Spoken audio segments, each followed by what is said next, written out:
Okay, gang. We're doing it live. And I don't mean the live stream. I mean updates to the YouTube member program that I'm aggressively shilling. We're doing it live. Oh, hey, Ninja Bunny just changed their icon to, oh no, what's her name? It's the girl who's ashamed of her white hair from FF Tactics, but I don't remember her name. Damn it. Tactics Advance, specifically. Damn it.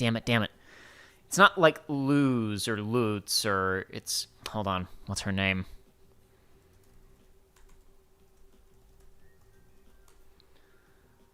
Lena?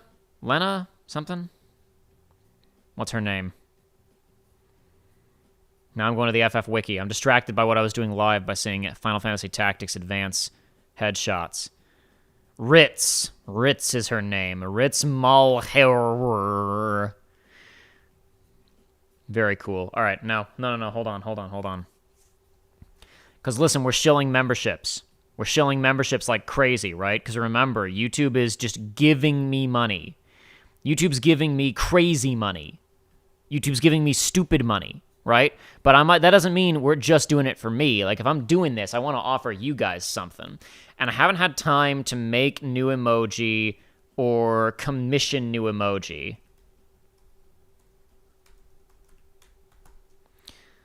I haven't had time to commission new emoji. I mentioned on the last stream, like, going back and getting the art that Joanna did for, whatchamacallit.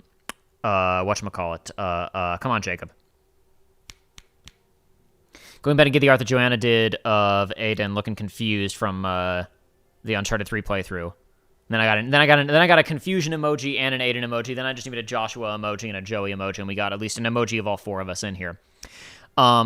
But I don't have time. I don't know where that file is. It's going to be... I didn't want to dig through my emails and find it, and dig through hard drives and find it, because it's been years since I worked on Uncharted 3. But I was like, what can I make quick? What's a good emoji we can make fast? And you guys have to keep this a secret from Joey until he comes on the stream next time. But I just... As I said, next time, I clicked save and publish. And you guys should have another emoji accessible to you. So rich you can't even afford music anymore. Okay, frickin' OBS. In between the last stream and this one, I don't even think that I closed OBS. It delinked the iTunes Quieter OBS list.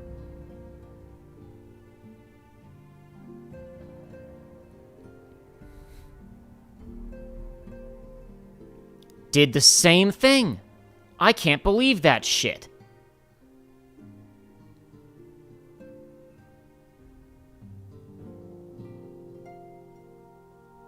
I can't believe that.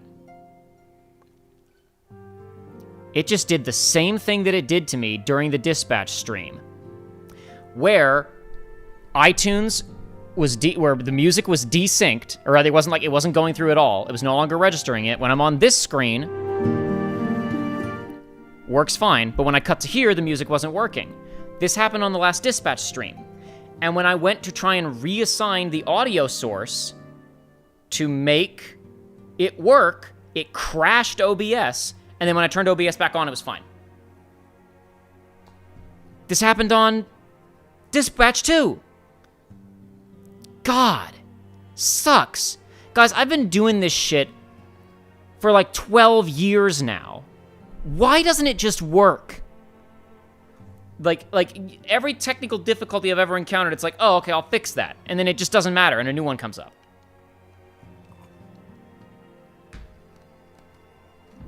No. Yeah, I didn't become a statue because you had to refresh half of FanD. I became a statue because OBS crashed. I can't believe that. All right, well, it's working now. Stupid nonsense. Could be a Mac issue, says Ninja Bunny. Certainly could be. It hasn't been an issue before 2 weeks ago.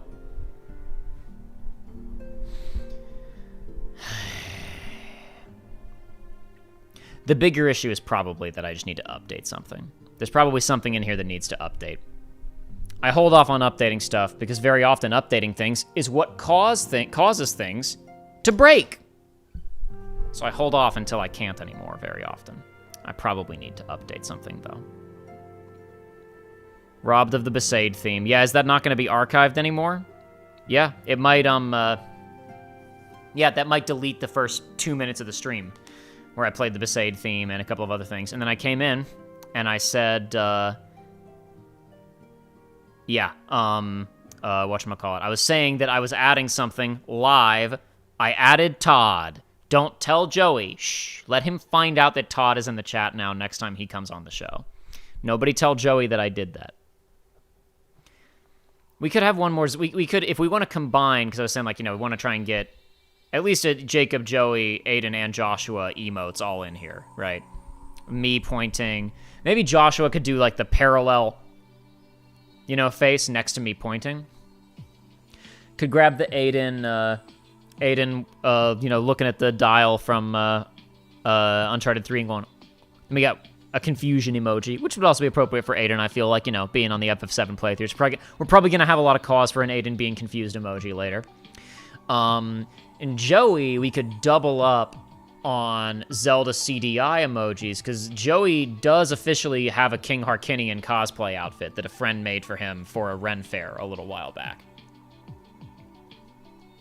I thought about going and grabbing the photo of him and quickly doing a quick Photoshop and slapping it in here, but I didn't have time before the stream. Updating OBS is always a gamble if it'll just break the next stream. I mean, one time I updated OBS and just literally, it deleted every single preset that I had, everything. I had to rebuild all of my OBS scenes from scratch. But I probably just need to bite the bullet and possibly do that again. How many emote slots do you have? Isn't it limited to number of members? It is, in fact, limited to number of members, Dean. Let's see, because it starts out with 4, and I picked up a number of members in the last couple of days. But I just added one. And I can get 8 it looks like I could add another one if I wanted to. It looks like if I get 4 more members, I could have a total of 8 emoji. Now, I won't be able to add those emoji during this stream, but with 4 more members, we could have total of 8 emoji. I'll probably pay Shayla and Joanna to draw some stuff for me. Like I said, the kiss gaslighting, I don't know how many people actually know that lore, but then again, it was from like the last time I streamed about Kingdom Hearts, so I think a lot of people watched it, and whatever. You know, lore can be esoteric, and then people go, what's that about? And then you gotta go watch the old video, right? So I think probably one emoji of Lunafreya and one emoji of Noctis going. Also, because those would be applicable separate from each other, but they work really well next to each other. YouTube limits their creators that much. It's more to do with, like, how much do you want to support? Like, I mean, YouTube has the storage, but it's like, how many features do you want to offer to a guy who isn't really using it, who's got 2 viewers? Let him have 30 emojis. But the other thing is, if you, and to be clear, Twitch limits some of this stuff too. But the actual reason, I saw Ninja Bunny, you doing the 2 people lips coming towards each other. I knew what you were doing earlier. The other thing is that YouTube wants me, the user who has members, to shill the feature. So if a certain number of features are withheld until you have more members, then you're encouraged to encourage your audience to spend money. But remember, because I don't think Dean was in here for any of these.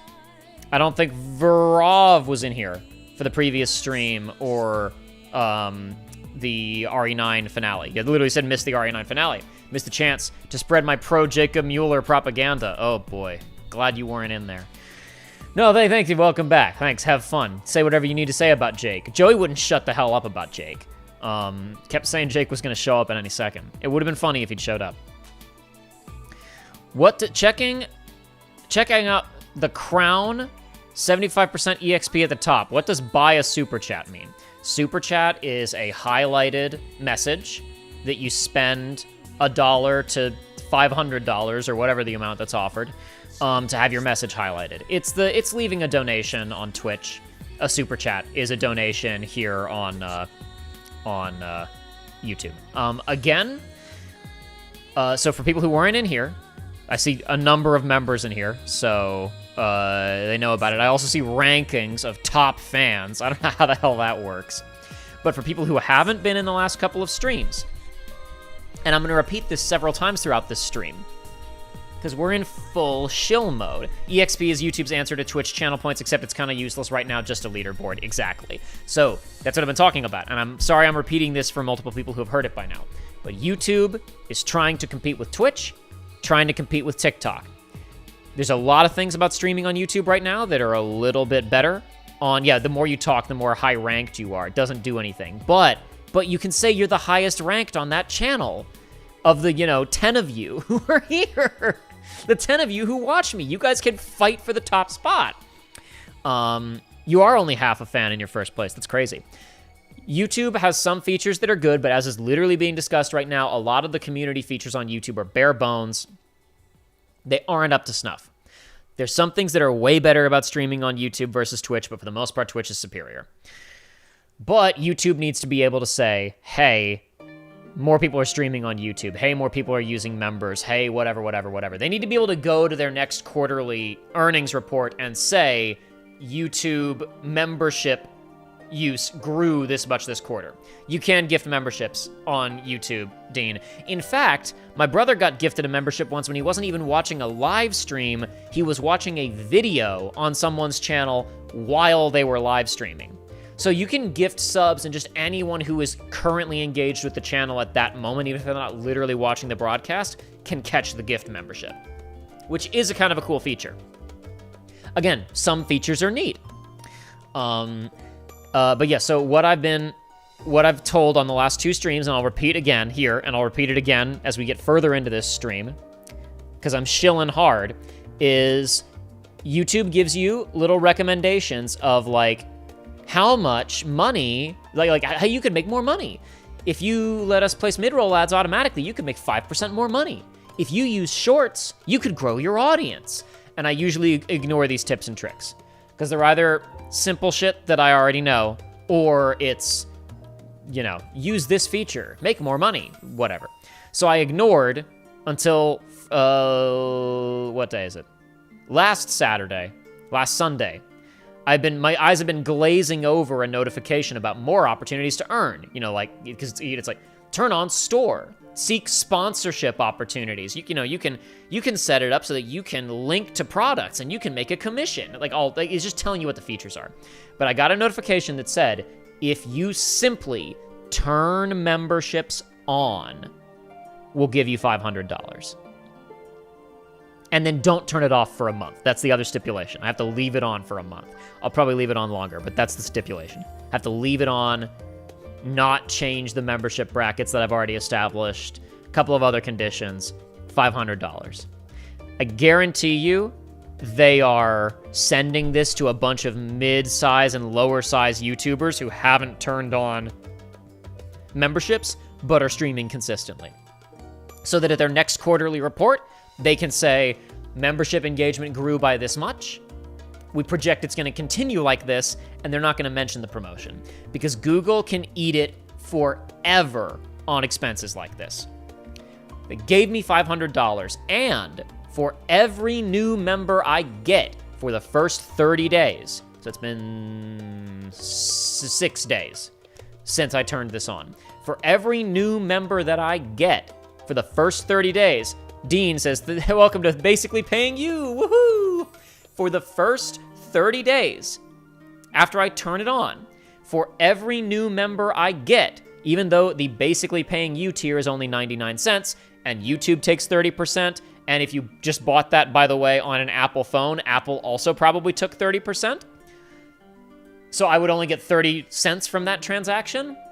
But for every new member that I pick up, for the first 30 days, YouTube will give me an additional $5, up to a total of $500 bonus, for a grand total from the first payment and the membership incentives of 1,000 USD total. So here we are shilling, especially because I'm not going to be able to stream for the next couple of weeks, more than likely. I might slip one or two in there, but probably not. So it's really just like the last week of April and the first week of May after the next couple of days that I'll have the opportunity to shill.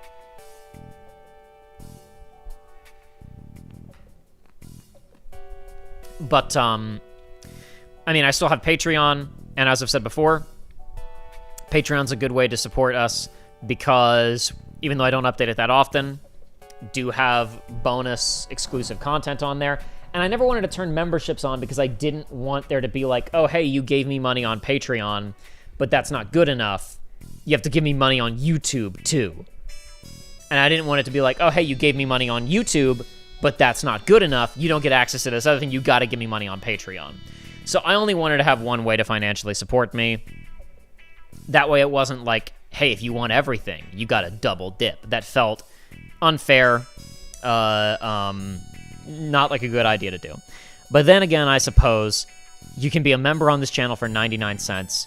You can be a Patreon supporter and see everything on my Patreon for $1. So really the buy-in to see everything is $2 a month to have access to everything.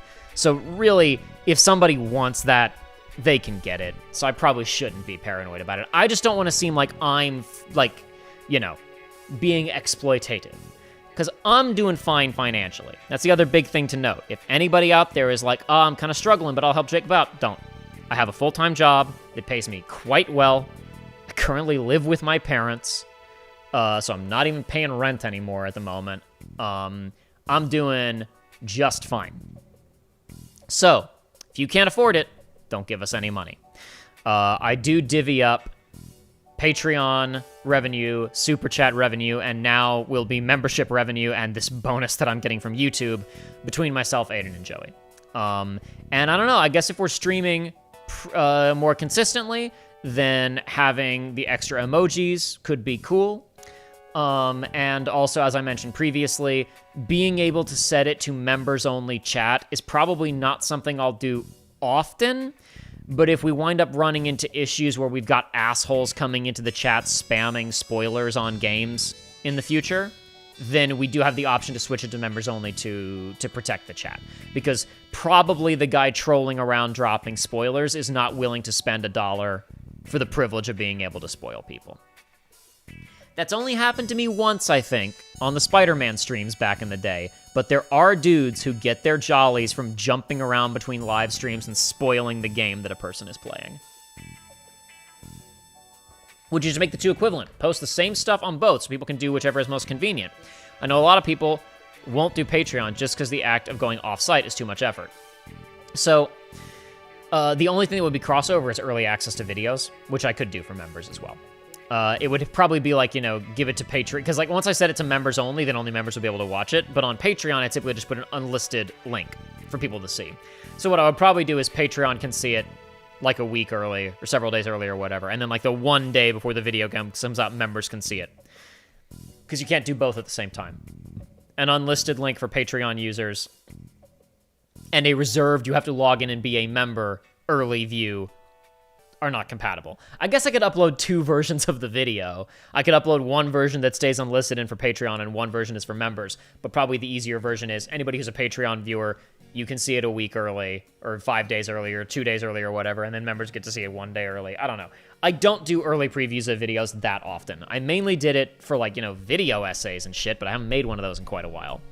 Most recently I've used it to give people access to, like, highlight compilations early, including one, by the way, that I still haven't posted publicly because it's for the main channel. And I thought I'm not going to put out a highlight compilation on the main channel, which has been dead for 2 years, until I make a new video essay. And then I haven't made a new video essay because I've been really, really busy. I barely have any time to work on YouTube. Double dipping is bad table manners anyway. $500 is a good amount. Hopefully they follow through with that. I hope so, too. $500 is probably like 3, maybe 4 Switch 2 amiibos. Thereabouts. But yeah, so I will add more emojis to this, and we'll have members-only chat, and occasionally I might make some videos available slightly early to members on this channel, but I don't anticipate, like, I barely have time to make the actual content, much less to make bonus features, you know? But we'll consider maybe making videos available early a little more frequently on maybe for members and for Patreon users, because I usually, like I said, only do it for like edited stuff. I don't typically make episodes of Let's Plays available a day early to Patreon users. I've only done that once or twice. Maybe I'll start doing that more frequently. Maybe we'll make those available to members as well. I don't know. We'll see. Jacob is too busy working on the Remind cut. That would count as YouTube work. Not working on that. Nope. Busy with my real job. And last year writing a novel. And, you know, I'm still working on that novel, but I got stuck for a little while right at the ending of it, so I pivoted back to YouTube work. Then I finished the book up. First draft of it, at least. Now I'm kind of focused on YouTube again and work. Though I need to pivot back to the book and finish some revisions. Legit don't know anything about Remind because I never saw Jacob cover it. You didn't miss much. Like, genuinely... I know you're just goofing, Billy. Don't worry about it. No, genuinely, the thing that... about Remind that makes it suck is that it's mostly a redo of the ending of 3 with, like, a couple of extra scenes. You genuinely, there's very little substantial story content in it. It just, like... It takes some of the scenes that were already at the ending of 3 and, like, extends them a little bit and adds some stuff. And, like, the super-duper secret boss where you fight Yozora, a.k.a. Not Noctis, or Noctis, that's got some stuff in it. That's got a little heat. Like a, ooh, what's gonna happen next? And technically there's also some scenes that set up Melody of Memory, but who cares? It just says Kairi's been sitting on the toilet for the last year unconscious. Remind playthrough for members? I told you, somebody's got to put $1 million in my hands. $1 million in my hands, not Cume. You guys can't, like, just super chat your way to $1 million. Somebody's got to put $1 million cash in my hands. They got to hand me a bag of money. Then you guys get the Remind DLC cut. Bro, I'd have to find it. It's on, like, an ancient hard drive now. That was 6 years ago, dude.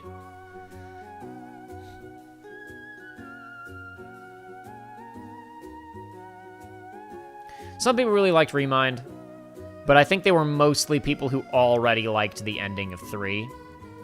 Because it was just kind of like it was an expanded version of the ending of 3. If you liked the ending of 3, you'll like Remind.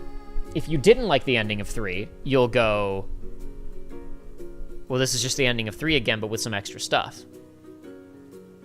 And I didn't spend time with the data fights because I never learned Kingdom Hearts 3 the way that I learned Kingdom Hearts 2. And I didn't have the energy to, after Joey and I taped it, I never booted it again. So I never spent time on any of the data fights. But as I understand it, I've watched the fights. They're mostly good. I still think that there's some mechanical stuff in 3 that I just genuinely don't like. I think that shot locks are bad and uninteresting. And I think that the ability to, like, point warp by aiming the shot lock and zipping 2 people, like, clearly is meant to be like oh, damn it, I didn't get to make Versus 13. I'll give Sora the ability to throw a sword and zip to something. I think it's a terrible mechanic. I think that in previous games, when an enemy teleported away from you to the other side of the map, it was an indication that, oh yeah, they're about to do something, you can't attack them right now. And in Kingdom Hearts 3, it's like, oh, they teleported to the other side of the map and they're just standing there. That's an opening. I'll warp to them. Like, the amount that the game expects you to memorize enemy behavior to actually know when to correctly use, I forget what the name of it is, but the shot lock that makes you zip to enemies. The amount of time the game expects you to invest in trial and error to figure out which buttons do what, and like when it's safe, sorry, I should say when it's safe to do this to bosses, is stupid and dumb, and I hate it. And I think Kingdom Hearts 3 would be substantially better if they removed shot locks entirely. I think it's an extremely distracting mechanic that adds nothing. And indeed makes the game less interesting. I've talked about this before, but like, hey look, here's the Big Hero 6 world. It's a big level for you to explore. You can run up buildings And, okay, well, what if I just, like, aim at the top of the building and zip to the top of the building? Well, I've just deleted there is no level design then. It's stupid. I hate that shit. I think they overdid it with the amount of features and convenience of it all. Yep. Because they're trying to make it for normies. And then Critical is too hard to the point of being unfun because everybody who designed Kingdom Hearts 1 and 2 is gone. And it's been 15 years. It's been 17 years since Birth by Sleep. And Osaka Team still hasn't figured it out. They still haven't fucking figured it out.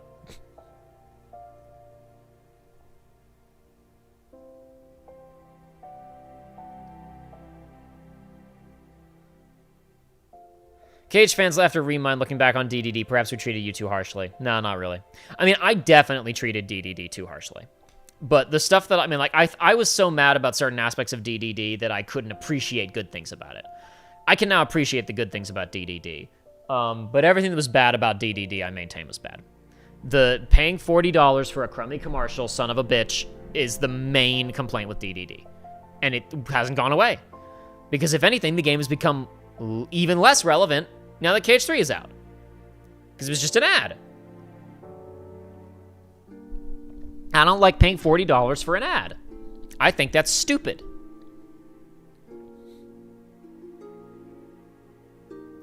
I like DDD because I was 12 when it came out, says Ninja Bunny.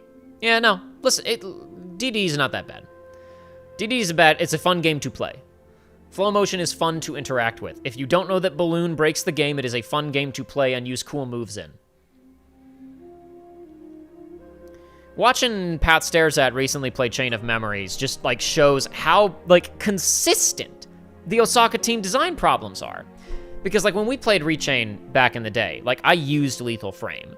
But I had, like, two Lethal Frames in my deck, right? Pat builds a deck of nothing but Lethal Frames and an Elixir at the end, and that's all he needs. The first boss that gives any resistance to that strategy is Marluxia Form 1. He never, across all 4 Riku replica fights, and before he even gets Lethal Frame, just the combo of Blitz and Sonic Blade, which the game gives to you by straight leveling. He uses those, and Riku replica never swings his sword before he dies. And once you get to Lethal Frame, Larxene, like Form 2 Larxene, doesn't get an attack off. And the normal combat encounters, you use Magnet Spiral, and Sonic Blade, and you're done. It's the same problems that all of their games have. Birth by Sleep, all bosses are Mines and Thunder Surge. Standard encounters are Magnet, or Gravity, or Zero Gravija, or whatever it's called, and Thunder. And you've solved every encounter in the game. DDD, doesn't matter if it's a standard encounter or a boss. Balloons, done. Like, go back and watch our Kingdom Hearts 3 playthrough. There are multiple fights where I'm in critical health, and I'm like, oh god, oh, this is tough. I'm really losing this fight. And then I go, oh wait. And I hold down L1, and I shoot fire until it gives me Firaza, and I shoot that, and then the fight's over. Like, I remember, oh right, there's a button I can press to win the fight right now. I can just start shooting magic at them, and I'll win the fight. Boss Basher and Mob Masher. Hell yeah. DDD has flow motion, which is really fun. My resentment toward flow motion is mostly to do with the fact that it feels like the development on DDD was, like, bizarrely siloed, where, like, the level designers didn't know about flow motion. It feels like they knew you'll be able to swing on poles and you'll be able to rail grind. And then the flow motion team made it way more than that, and the level designers, like, never knew about it. Like, you know, I've pointed out at the, beginning of Riku's The World That Never Was, there's, like, a weird wall that's supposed to be, like, the ultimate flow motion platforming challenge, and it's like you can just go up the wall next to it and go sideways and get to the chests, and completely ignore what's supposed to be an endgame platforming challenge. And it's like, did they not talk to each other until the game was about to ship. Like, what happened here? And that just genuinely baffles me. And I don't understand how that happened, because that seems like something that should come up, like, at the design document phase. That one big mailroom in Traverse Town is sick, though. It's cool if you use flow motion like the level designers thought it worked, and if you use it like it actually works, it sucks. It's fun to jump around in, like, because flow motion does just feel satisfying. It's like bizarrely satisfying to use. Considering how stiff and shitty the movement in Birth by Sleep is, it's like shocking that flow motion feels as fluid and just instantly satisfying as it does. And I give the game like a huge amount of credit for that. Flow motion's wildly fun to use. The fact that it's fun to use in levels that are not designed to support it says a lot about how fun the feature is. But at the end of the day, the levels weren't designed to support it, so it still pisses me off.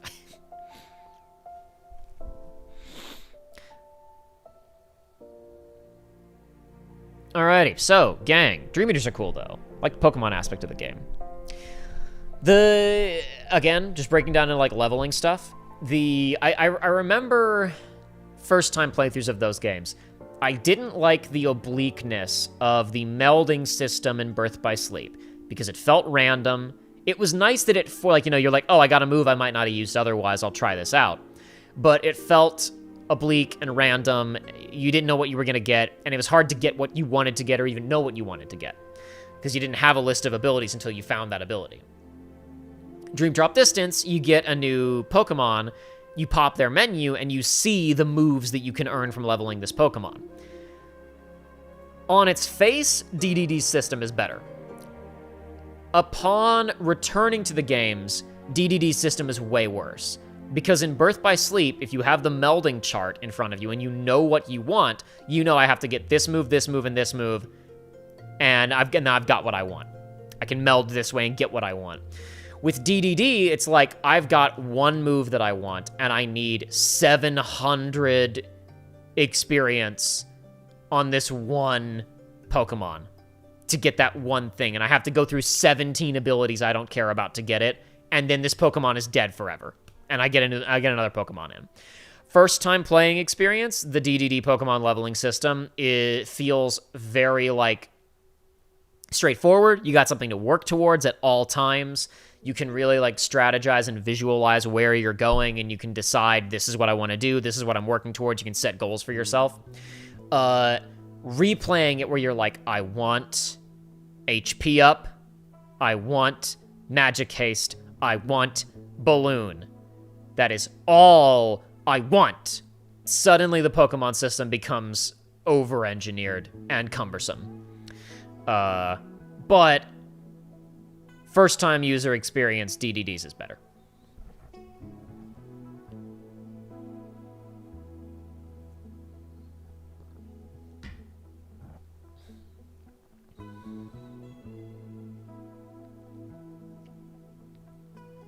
Might be jumping the gun a bit here, says Half a Fan D, but I'm making a one-shot series fanfiction where Sora and the gang arrive back on the island after KH2, and the island is reacting to it all, wondering where they went. I mean, I think that's something a lot of people have thought about, right?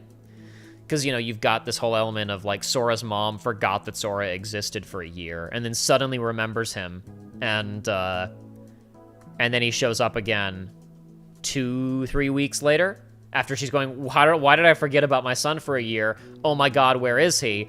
And then about 3 weeks later, he shows up with Riku, who's also been missing for a year.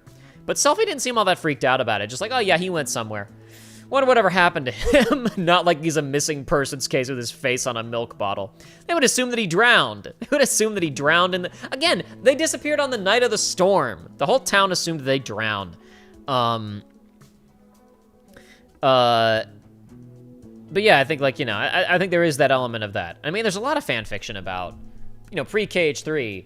It's like, you know, how would Riku have, like, adjusted to, you know, being back on the island? Do they go back to school and put on their cool high school uniforms that Selphie and Kairi were wearing?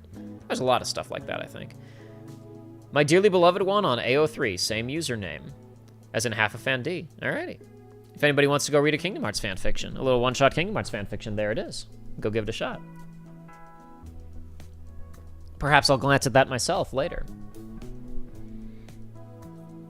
I did play it for like 200 hours, though, 100%ing it. I assume talking about Dream Drop Distance. Yeah, I put a shitload of hours in Dream Drop Distance.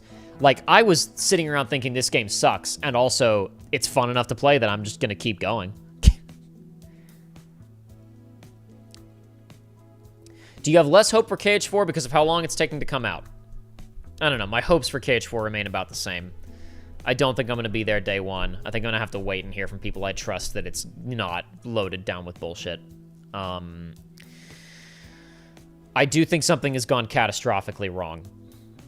I think something somewhere behind the scenes went catastrophically wrong. We don't know what yet, but something went wrong.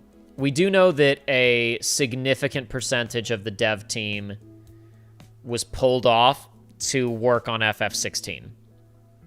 So now Osaka team, which was the replacement for the Versus team, getting pulled in every direction, working on 14 and 13 and fixing crystal tools. Now Osaka team's getting chopped up to help with other games.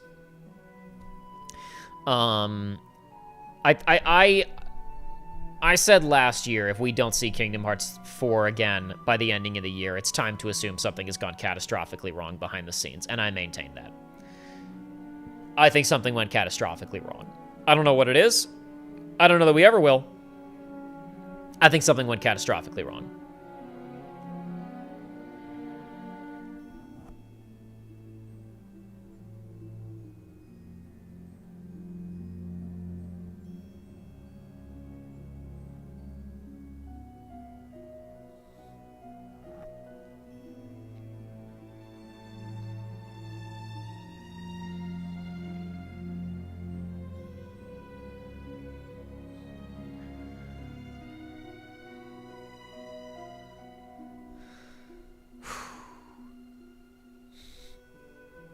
Backup to the backup team, not a good look, no. And I just feel like they never really got there. But there was probably too much was being asked of them. I think too much was being asked of that team. I mean, and you can see a lot of improvement between those games, but they're being asked, too much was being asked of them. It's kind of ridiculous that Kingdom Hearts 1 was as good as it was in a world where there were no 3D action games to compare against of that type, because, you know, Devil May Cry came out while it was in development. There was nothing to compare against, really. And then Kingdom Hearts 2 is like one of the best action games of all time. It's hard to... I'm quite sympathetic to the folks making Kingdom Hearts currently. They've got a rough standard to live up to. They technically merged Osaka and the FF17 into Square's first creative business unit, or whatever name they're using now. I don't care how it works in separate cities, though. Yeah, they are considered to be under the same creative studio, but I think that's probably just because from a corporate structure standpoint, most of them are direct reports for, like the team leaders at Osaka and, like, whatever the, like, main, like, core FF17. Half of them are reporting directly to Tetsuya Nomura. So I think it just makes more sense for Tetsuya Nomura to be working with people who work in the same studio structure. Because Tetsuya Nomura is still, like, creative producer or creative director on the remake trilogy. And he's co-director on KH4. I think it just makes more sense for it to be all part of the same structure, same producers, etc. Disney also could be more strict on what is in a KH game. Dude...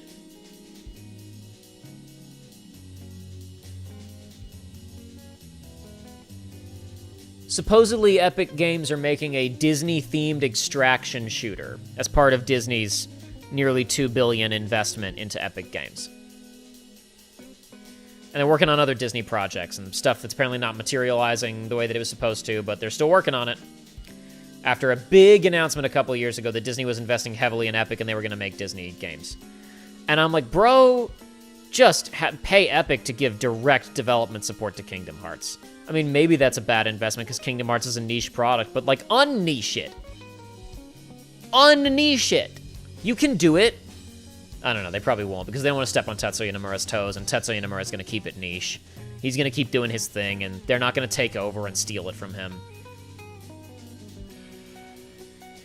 But, like, this frickin', like, again, I talked about this a couple years ago. Like, the head of games for Disney was like, we are inviting developers to come and play with our IPs. Like, come to us and pitch us stuff. And have fun with it and mix it up, right? And you're like, oh, but the Disney video game, Kingdom Hearts, they have to read the movie script? But anybody else can, yeah, Elsa can just be in Dreamlight Valley or whatever. Sucks. Sucks. Also, rewatching some of Kingdom Hearts 2 recently, and I'm really appreciating some, like, just, like, colloquialisms in the localization that are just lost. Because Tetsuya Nomura has said the objective with the localization on the original dialogue is for it to be as literal as possible. And, like, there's a bit where Pence laughs and says, hey, like, Hayner, did you get that off a fortune cookie or something? It's like, I don't think he said that in Japanese. I don't think he said, did you get that off a fortune cookie? I don't think that Setzer called Roxas rucksack in Japanese. It's just, it flows so much better, dude. I mean, there's still plenty of stupid writing in Kingdom Hearts 2. The over-reliance on Sora, Donald, Goofy, and, like, awkward pauses between people saying things, and there's lines of dialogue here and there that are just, like, unfixably bad. But I was rewatching Kingdom Hearts 2 stuff because Pat's streaming it, and, like, God, it's just genuinely so much more casual and snappy than BBS and DDD and 3. It's just better. We totally owned you, lamers. See, I've come around on that. I think that's brilliant localization.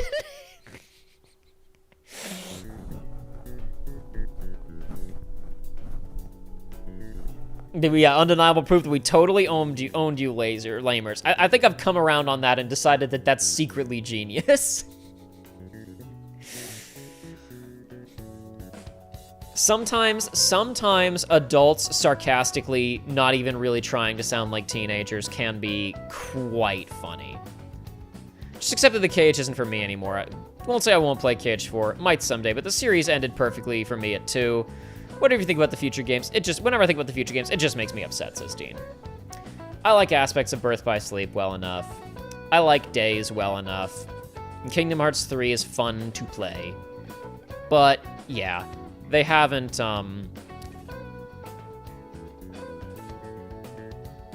running around on fun Disney worlds and having so-so action combat and being annoyed that Sora doesn't have a character arc and Kairi isn't here and Riku sucks now. Like, I don't need that. Oh, wow, you can play a bad action game version of the end of Return of the Jedi, which is, you know, kind of a shitty movie. I'm a Star Wars fan. Return of the Jedi mostly sucks. It's mostly pretty bad.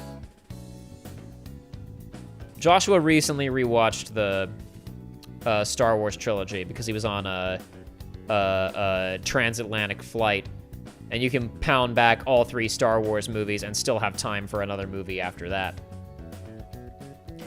And he mentioned to me the special edition of Return of the Jedi, which I haven't ever watched. I might have watched it once, like, on TV, when people still watched things on TV. But I always, like, avoided the special editions, even as a kid. Like, when I was, like, first became aware of them, I was like, oh, there's extra stuff? And I was like, actually, I don't really like this. I think I'd rather watch the normal one. The special edition of Return of the Jedi, which is the final movie in the original trilogy, for those who don't know. After they defeat, like, the Emperor dies and they blow up the Death Star, it shows, like, people all around the galaxy celebrating the fall of the Empire. Which is really stupid because the Empire, like, should still be a military power, and half of them are celebrating, like, you see a scene of people celebrating on Coruscant, which is, like, the Empire still runs it. These riots, these celebrations are about to be put down. They're about to be put down violently. But Joshua pointed out to me that, like, it shows you, like, Tatooine, Cloud City, like, I mean, I think these are the ones it shows. I think it shows you, like, Coruscant, and it also shows you Naboo to bring it full circle from episode 1, right? And Joshua pointed out to me that during this montage, The scene that's after it, there's no dialogue. It's just like the gang all hugging and smiling at like the party, right? Joshua pointed out to me that the last line of dialogue uttered in the original Star Wars trilogy, D-Gen Hero knows where I'm going with this, is it shows you Naboo, and over the mix of crowd cheering, you hear, and it is the last line of dialogue subtitled in the whole trilogy, a Gungan scream, "We so free!" Because George is fucking with us. Because George is just messing with us. The Luke Vader stuff is great. Everything else is mid to bad. I'm inclined to agree. I think the final space battle is pretty technically impressive and fairly well, like, edited and paced. And the Luke Vader stuff is good. And everything else about that movie sucks. Remember when the Emperor's plan was, I'm going to lure the good guys to where I am and where the secret weapon is, but I'll put a bunch of soldiers in place to catch them, and it'll work perfectly. And he literally lets them get inside the base that controls the shield that protects him. And they're actively planting C4 before they come in and say, "Stop right there, we have you surrounded." If Han Solo had just decided, "Fuck you," and clacked the explosives, then the whole plan wouldn't have worked. I mean, it didn't work anyway, but it would have double not worked. It was very poorly thought out.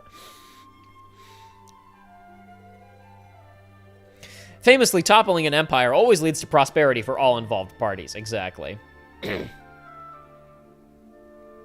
Tangent, but with Fox and the Mario movie, do you think they're playing with the idea of a Nintendo Cinematic Universe? Well, Miyamoto has said no in a recent interview, and Zelda's live action. So the answer is no. I don't think so. Most of their properties are not suited to... People are like, oh my god, they're going to do a Smash movie. I don't think so.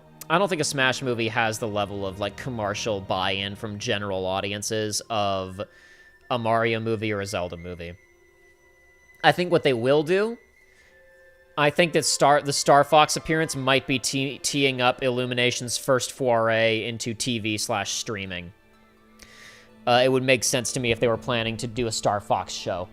Because Star Fox, oh, were they going to do a Smash movie? No, they should just do Star Fox. We were talking about this on one of the recent RE streams. Star Fox should be the most valuable IP Nintendo has behind Mario and Pokemon. Star Wars with cute animals? It should be the most valuable thing in their portfolio.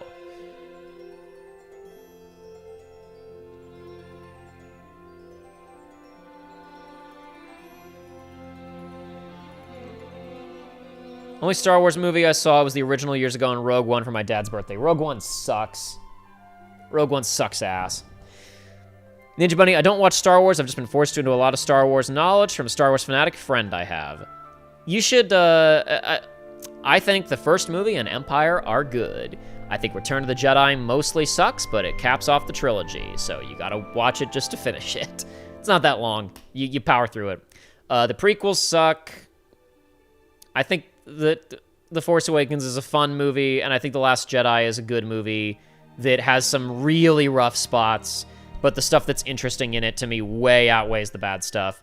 And then The Rise of Skywalker is terrible. Rogue One is terrible. Solo: A Star Wars Story is actually pretty good. It's actually a fun movie. It's like the only Star Wars movie that I would recommend in a vacuum other than the original. Like, you could just watch Solo as its own movie, and it's just like a fun movie. It's just like just an entertaining film to watch. And then Andor. You should watch Andor. Everybody in this chat who hasn't watched Andor should watch Andor immediately. Even if you don't like Star Wars, you should watch Andor now. You should do it now. Best TV show I've seen in years. Best new TV show, I should say. I've watched a couple of older TV shows that were new to me that I also liked. Best new TV show I've watched in years. Andor. Amazing. Phenomenal show. The fact that they didn't scoop any Emmys doesn't surprise me, because sci-fi doesn't get Emmys. I guess Pluribus pulled a couple Emmys, didn't it? Which was kind of surprising, honestly. I was kind of surprised. I mean, not saying it didn't deserve it. I'm saying I'm surprised that it got Emmys. I guess it's because it's, you know, it's the Breaking Bad team, and the Emmy council was all like, yeah, we probably should have given Better Call Saul at least 7 Emmys. So maybe we should watch this sci-fi show and give them some awards. Mario movie is weird. All the talk I've seen is either it sucked or it sucked, but I loved it because of the references. Yep. That was the first movie too. Yeah, that's what it is. The only hope for a Star Fox is if they do a streaming TV series instead of a movie, because then it can't just be Illumination minion fart jokes. Like, there has to be a plot and a script. But I don't think we're going to get that lucky. I don't think it's happening.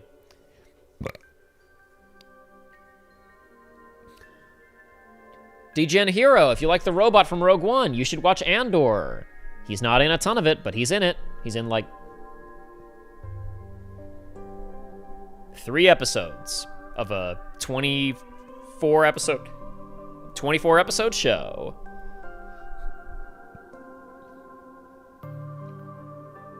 It's for a new game. Oh, I mean, they're definitely... The Nate the Hate leak says new Star Fox game coming out soon. And I believe it. Yeah, that's the thing, Ninja Bunny, is that Star Fox game will probably suck. Because Shigeru Miyamoto will say, does it really need any more story than the relationship between Dr. Pepper and Andros? And everybody says, what? What the fuck? What are you talking about? First of all, I don't know who that is. Second of all, yes, the game needs a story. And he'll say, shut up. I made Mario. And then they'll make a game that sucks because he told them to. Joshua and I were talking about that all of our goodwill for Shigeru Miyamoto has officially been drained, and we can't stand him. And I argued that I think that I would hate him at least 50% less if it weren't for the Nintendo Direct dub voice. I think if I was just watching videos of him subtitled, I would hate him 15% less.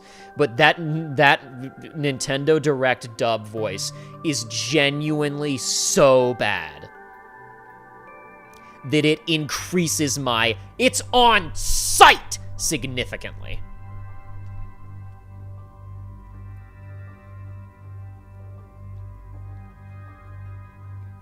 I think every Mario movie is going to feature an extended cameo section featuring a guest Nintendo character. First it was Donkey Kong, then it was Fox. Next time it'll be Captain Falcon or something. Next time it'll probably be Kirby.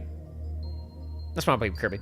But the fact that Fox was in this movie doesn't surprise me at all. Because if I'm a American businessman and I'm like, oh, Nintendo, what else can we put in this Nintendo movie? And a list of Nintendo characters. Yes, Zelda and Link, I know who they are. Yes, Kirby, I've seen him around. Yes. Who is this Fox piloting an X-Wing?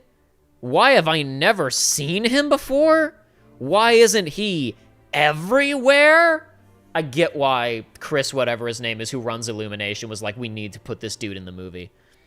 You ever seen that video of him wandering around an empty Super Nintendo world? That was so funny. I've watched both videos of him wandering around Super Nintendo World, Ninja Bunny. I watched both of those videos like the day they came out because I love theme parks. And it's so funny. It's so fucking funny.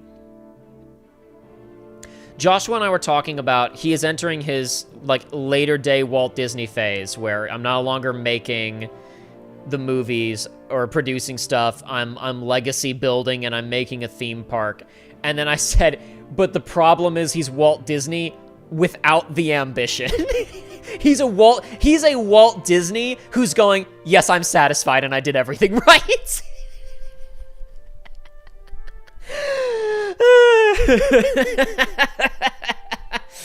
He's not going to be lying on his deathbed going, and this is where the monorail will go in my fascist utopia city, Epcot. Miyamoto's going to be lying on his deathbed going, and I did everything right, and don't you dare let them have a Toad with a name in the next Mario game.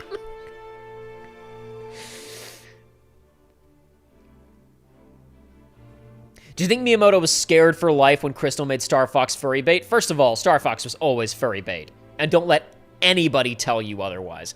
Second of all, I don't think he knew.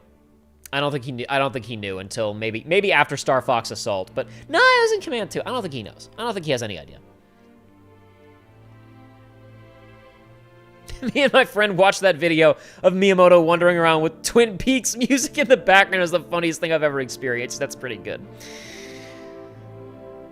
Make Shulk in the next Mario movie? Yeah, sure.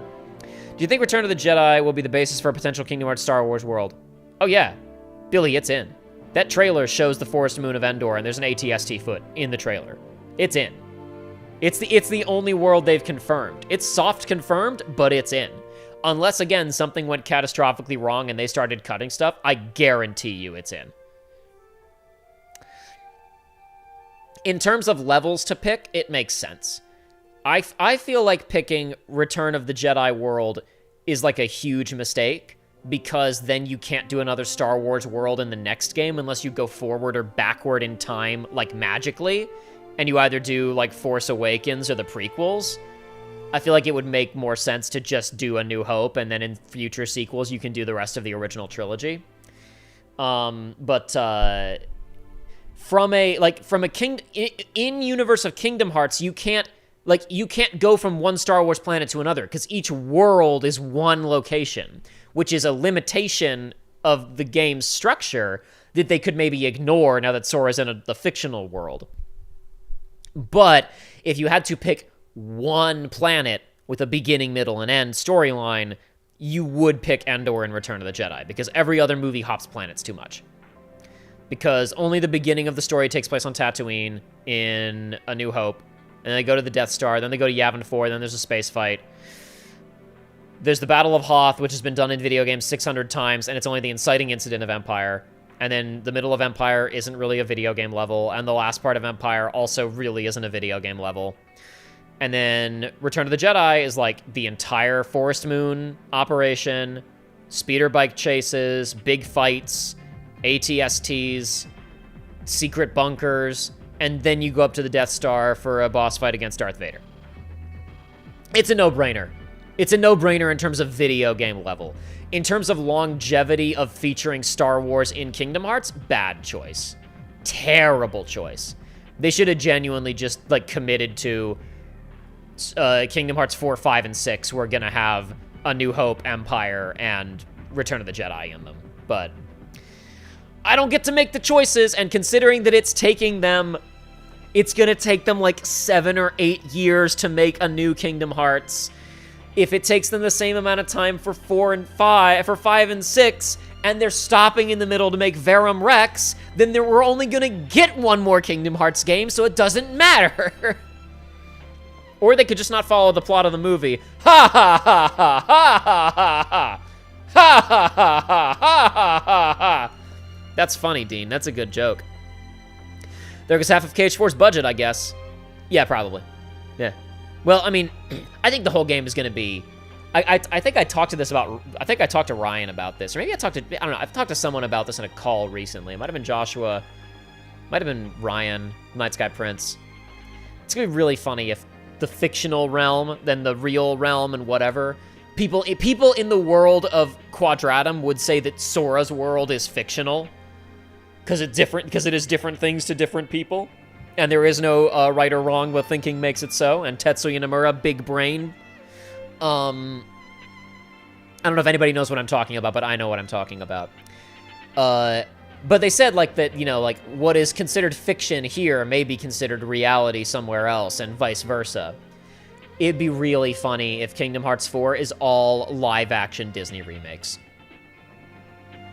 Because Tetsuya Nomura has said his three favorite Disney characters. He was asked this question. Hey, Mr. Nomura, guy who's making a Disney game, who are your three favorite Disney characters? And he said, and I'm not joking, I talked about this with Aiden on an FF7 stream recently, Oswald the Lucky Rabbit, which translates to, by the way, hipster, Figaro the cat from Pinocchio, which is I like cats, and the White Queen from live-action Alice in Wonderland, played by Anne Hathaway, which translates to white woman and Tim Burton.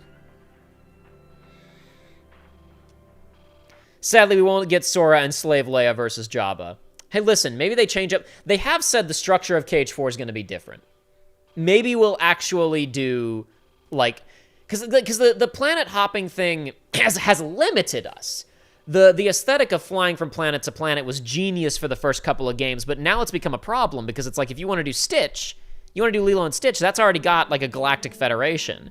You want to do Treasure Planet, that's people on like boats going between planets. Again, if you break the rules and don't follow the story of the movies and you just say there are like the RLS Legacy is just a ship that flies around in Kingdom Hearts dimension going between Kingdom Hearts worlds and like Jim Hawkins is from Radiant Garden, now you can do whatever. But if it has to be segmented into its own dimension, you're kind of fucked. And now it's like if you want to put Marvel and Star Wars into it, you're running into the same problem. So I don't know. There's like, you could so easily just like don't do the Marvel movie versions of them.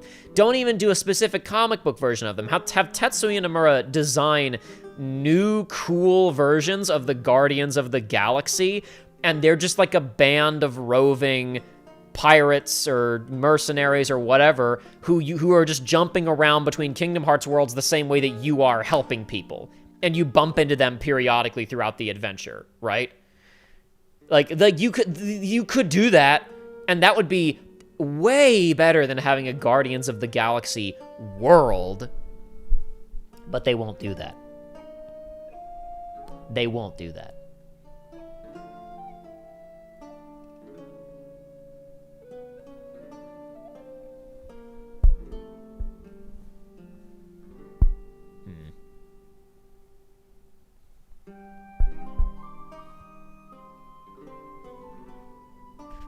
Sorry, gang, I'm just testing something over here.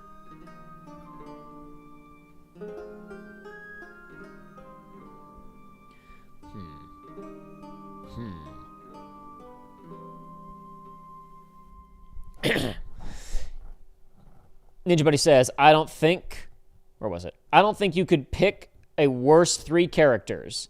That was exactly what I thought when he said those 3 characters like 5 years ago. That was exactly what I thought. I was like, why is he still making this series? Listen, I know I talk a lot of shit about Tetsuya Nomura. I genuinely think he's ludicrously talented. I think that a significant percentage of the success of the Final Fantasy series and its mainstream breakthrough can be attributed almost solely to him and his character design. And I think he did a phenomenal job with the first several Kingdom Hearts games. But he seems wildly disinterested with the material of Kingdom Hearts at this point. I don't know why he's so possessive of it if he doesn't even want to be working on it.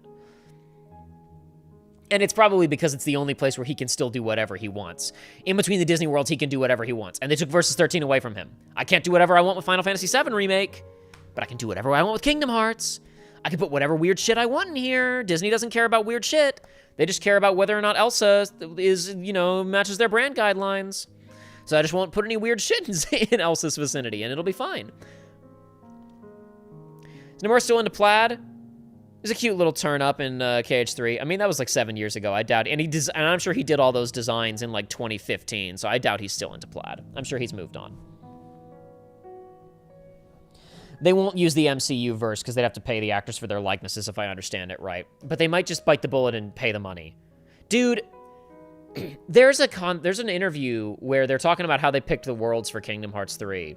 And I don't think it was Tetsuya Nomura, it might have been somebody else, but I remember somebody saying, we decided to put at World's End in Kingdom Hearts 3 because we would get to do photorealistic characters and we could show just how far graphics had come.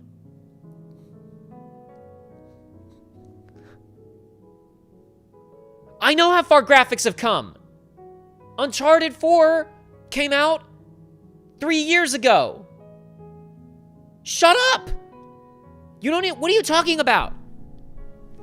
Oh, I wonder how far Square Enix graphics have come. You put out FF15! The 7 remake is coming out next year. What are you talking about? You're telling me you didn't put it in to have a pirate adventure? Where you free roam around on a boat? You put it in because you could do, because look, doesn't it look just like Johnny Depp? I don't give a shit! I know you can make it look. What are you talking about? Fuck off!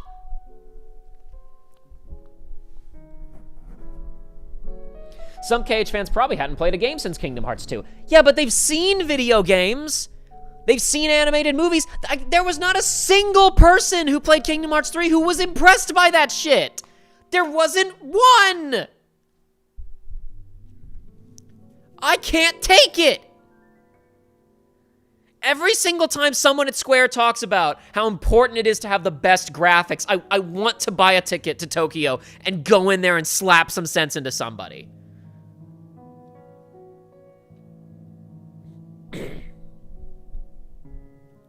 Uncharted 4 is better than some AAA games today, honestly.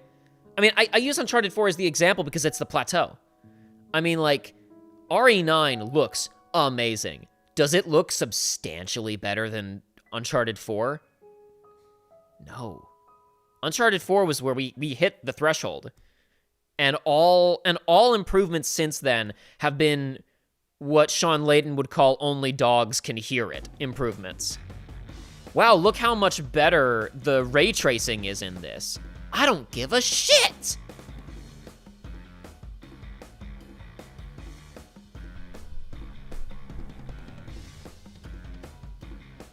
And no one was impressed, Lamau. It's so stupid. It is!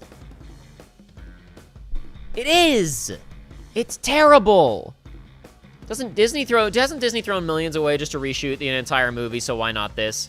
Yeah, I mean, it depends on what they deem Kingdom Hearts 4's budget to be worth, but yeah, why not?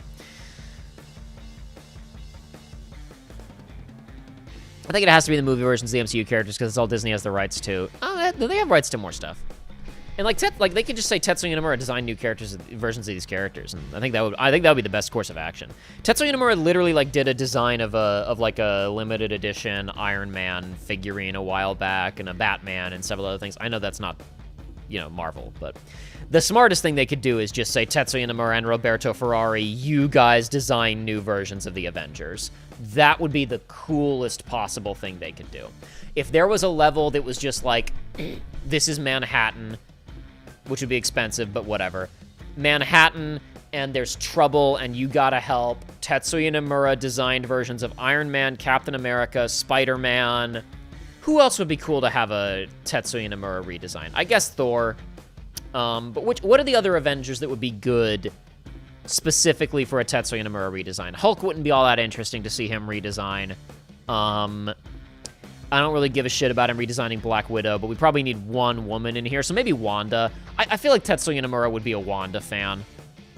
So I'll throw Wanda in there. Who else?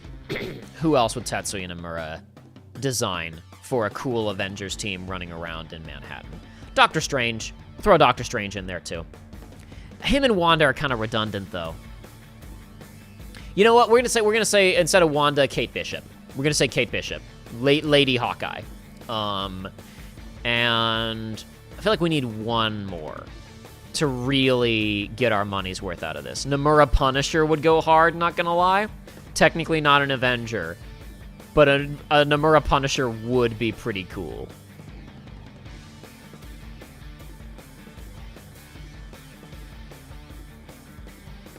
Who else? I feel like we need one more. What did I say? Iron Man, Spider-Man, Cap, Thor, Kate Bishop, Doctor Strange. I feel like I want one more.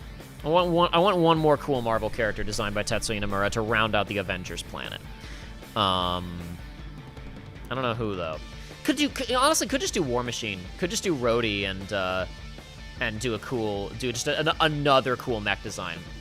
Well, no, to do a lady, you would do what's it called when Pepper gets in the robot? She's in the robot for 2 seconds in Avengers Infinity War, but I know in the comics sometimes Pepper gets in the robot. It's called like Rescue or something like that. Or you could do there's the personification of the Danger Room that just showed up in Token. The robot version of the X-Men's Danger Room that's in Token Fighter.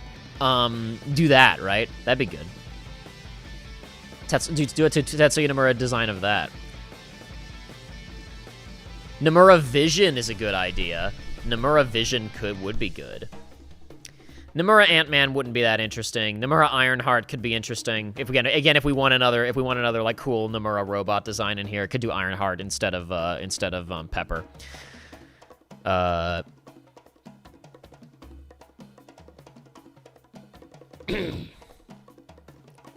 Do you think if Maleficent shows up in her KH4, she will look like her live-action version? I think... I was literally thinking about this the other day. I think it would be so cool if live-action Angelina Jolie Maleficent shows up in this game, and she's a separate, distinct person from cartoon Maleficent, and cartoon Maleficent can't stand her. I'm envisioning going to Maleficent World and seeing Maleficent, like, protecting young Aurora from mischief, right? And saving young Aurora when the three good fairies are distracted and bumbling, and young Aurora almost gets herself in trouble, and Angelina Jolie Maleficent saves her and slowly begins to care for her, and cartoon Maleficent is like, I'm washed in this dimension. What happened? I turned into a pussy. I think that would be so cool.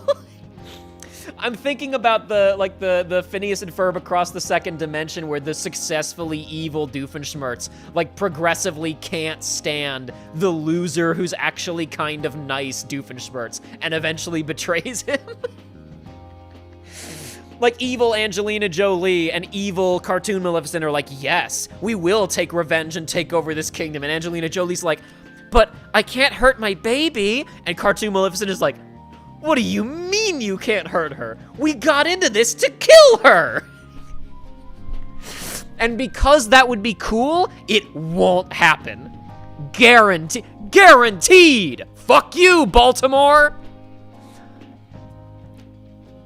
I love how their most popular game is an MMO that looks like top-end PS3. I say that, loving FF14. Yeah, no. Exactly!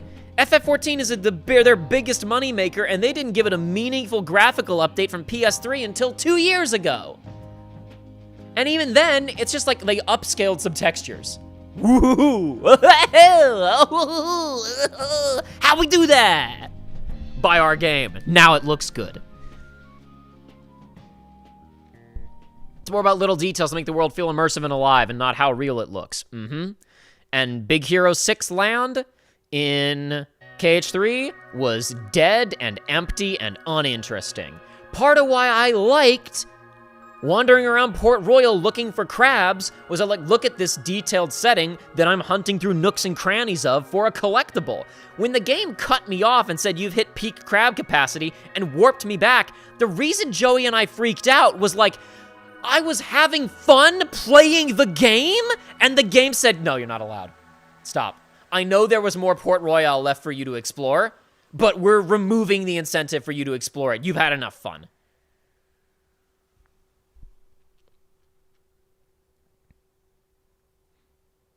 The devs have to keep up high-fidelity graphics for the entire game, even though you get used to them by hour 2. You also get used to okay graphics, so both end up being invisible, and one is way less work. I mean, the counter-argument to that is the one with okay graphics sells fewer copies has less buy-in in the beginning. Crimson Desert just got massive consumer interest and consumer buy-in off the back of the shit that everybody in this chat makes fun of, which is, look how realistic it looks, look how big the open world is, there's millions of quests. As much as everybody in this chat clowns on it, a significant percentage of the gamer public is still like, please, God, please send me a video game that makes me feel the way that I felt when I played Skyrim when I was 12. Please! Please send me Skyrim 2. Make me feel like I'm 12 again. You won't. Because the reason you felt the way that you felt when you were 12 because you were 12. But that's another story for another day.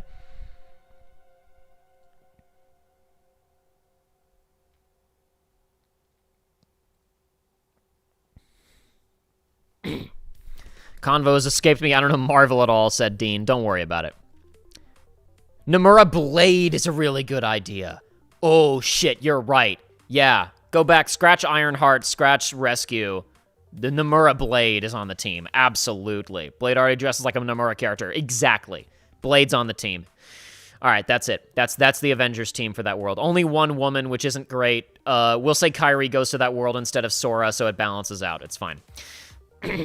As we know, there are no women in Kingdom Hearts anyway, so it's okay. It's honestly just in keeping with the brand. If it's mostly male Avengers. In fact, you know what? Scratch Kate Bishop. Just make it Hawkeye. Just make it Hawkeye. Sausage Fest. Who cares? That's how Tetsuya Nomura wants it.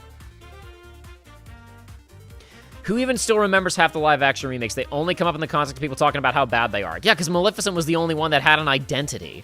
And that was, what, 15 years ago? When did Maleficent come out?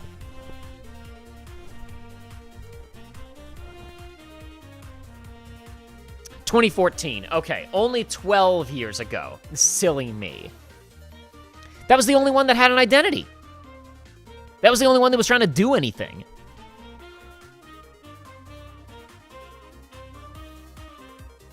Yakuza's proven how you do this. The game even reuses PS2 assets. There's like 4 cutscenes per game that look good and get shared online. This is true. They have 4 cutscenes. They have the one cutscene of the guy eating a breadstick, and the bread tears, and it's the coolest thing you've ever seen animated in real time in a video game, and it gets shared everywhere, but actually, most of the cutscenes in a Yakuza game look like dog shit and cost $5 to make. It is correct, Ninja Bunny. Yakuza's cracked it.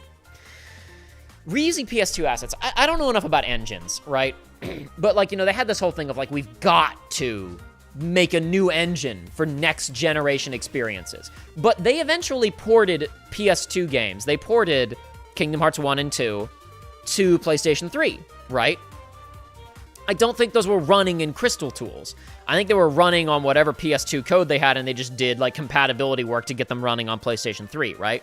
So my thing is, I always labored under the assumption that Kingdom Hearts 0, which became Kingdom Hearts Birth by Sleep, was supposed to be a PlayStation 3 game. And it was supposed to be a stopgap that Osaka Team would make after they did Rechain of Memories. And it was supposed to be, they were going to do that as a stopgap while the Kingdom Hearts 2 team was making Versus 13. And then after Versus 13 Part 1 was done, that team would make Kingdom Hearts 3. That's what I think the plan was in 2006 and 7. And then probably what happened was, oh no, Crystal Tools is a disaster. We can't make Birth by Sleep for PS3. I guess we'll move it to PSP, where we can keep using PS2 assets. And my question is, was there anything, and maybe somebody who knows more about game design can answer this question. They might not be in chat, but maybe someone out there knows the answer. Was there anything genuinely stopping them from taking all of the code for Kingdom Hearts 2? A game which Osaka Team had just successfully modded to make Recom. Was there anything stopping them from just taking Kingdom Hearts 2's architecture and making a new game in that architecture on PlayStation 3, other than that's an unacceptable level of graphical quality for a PlayStation 3 game? I mean, like, the basic bare minimum resolution bump you get from going from, you know, 480i on PS2 to 720 to 1080 on PS3. Like, Kingdom Hearts 2 and Kingdom Hearts 1 look way better on PS3 in the 1.5 remix than they did on PS2. But socially, publicly, people would have said, oh, this looks like a PS2 game. Even though it didn't. It was more vibrant. It's a higher resolution. It was widescreen. Was there anything genuinely stopping them from making Birth by Sleep a full-fledged PS2 game on PS3, except that the Blu-ray disc was, you know, way bigger storage capacity, so the game could be like 5 times the size? Was there anything stopping them from doing that? Might have had to do with issues of PS3 developing for it. Oh, I mean, there's no way you could have gone direct, just pick up the code and move it. You would have had to do compatibility work. But again, they had to do compatibility work to get 1.5 and 2.5 remix running on the thing. So could they not have theoretically done that compatibility work and designed new content? Like, was there anything, like, if they'd wanted to add new... I mean, they worked in those engines to make brand new cutscenes for the Days movie and the Coded movie for the PS3 release. So they could absolutely make brand new content in that architecture and then put it on PlayStation 3. So the only thing stopping them was the public, and to be fair, it wasn't just Square. It was the public would have said, this looks like a PS2 game. But I think if they had put Birth by Sleep out on PS3, it would have sold way more. The series would have stayed in the public zeitgeist. The game would have been way bigger. They could have justified a bigger budget. The storage capacity would have been huge. And it probably would have sold great. It would have sold fantastic. Even people would have said, it looks kind of basic for a PS3 game. It would have sold fantastic. Once it was out, people wouldn't have cared. I don't know. 1.5 and 2.5 didn't come out until after the PS4 was out. Probably possible, but it might have taken Square all that time and like 4 PS3 games done to figure it out. Hard to say. Hard to say. Yeah, I don't know. I don't know the answer. I genuinely don't know the answer.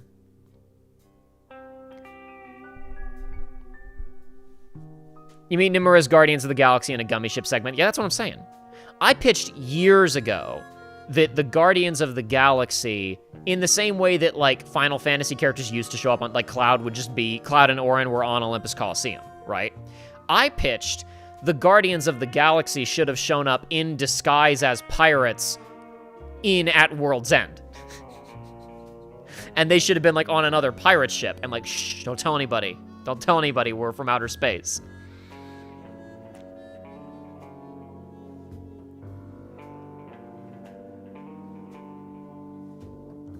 Is Sega just goated or something? RGG is goated. Sega's not goated. Sega sucks. RGG's goated. Judging by how unimpressive the PS3 ports are, probably a bunch of headaches with using the existing PS2 foundation. Oh, I'm sure there were headaches. I'm saying I think it would have made more financial sense to spend the money against solving those headaches than stranding the game on PSP, personally. But maybe I'm wrong about that. I don't know. Don't have enough information. So, gang, best game that's the 0th game of the series. Now RGG isn't goated. Oh, what did they do? Well, do you just mean because Nagoshi left? Alternatively, Guardians and Treasure Planet, also a great option. With the Kiwami 3 issues. Yeah, well, honestly, like, the fact that they've been maintaining a game a year, and this is the first time they've genuinely fumbled, is shocking. So I'm not that upset about the Kiwami 3 issues. I mean, it's not great that it's bad, but, like, the fact that it took them this long to mess up is crazy.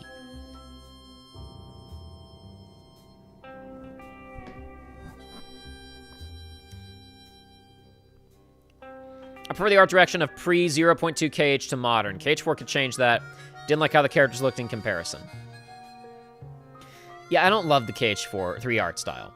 I think the Disney characters look okay, but I don't love how the OCs look. I don't love how Sora and Kairi and Riku look in KH3.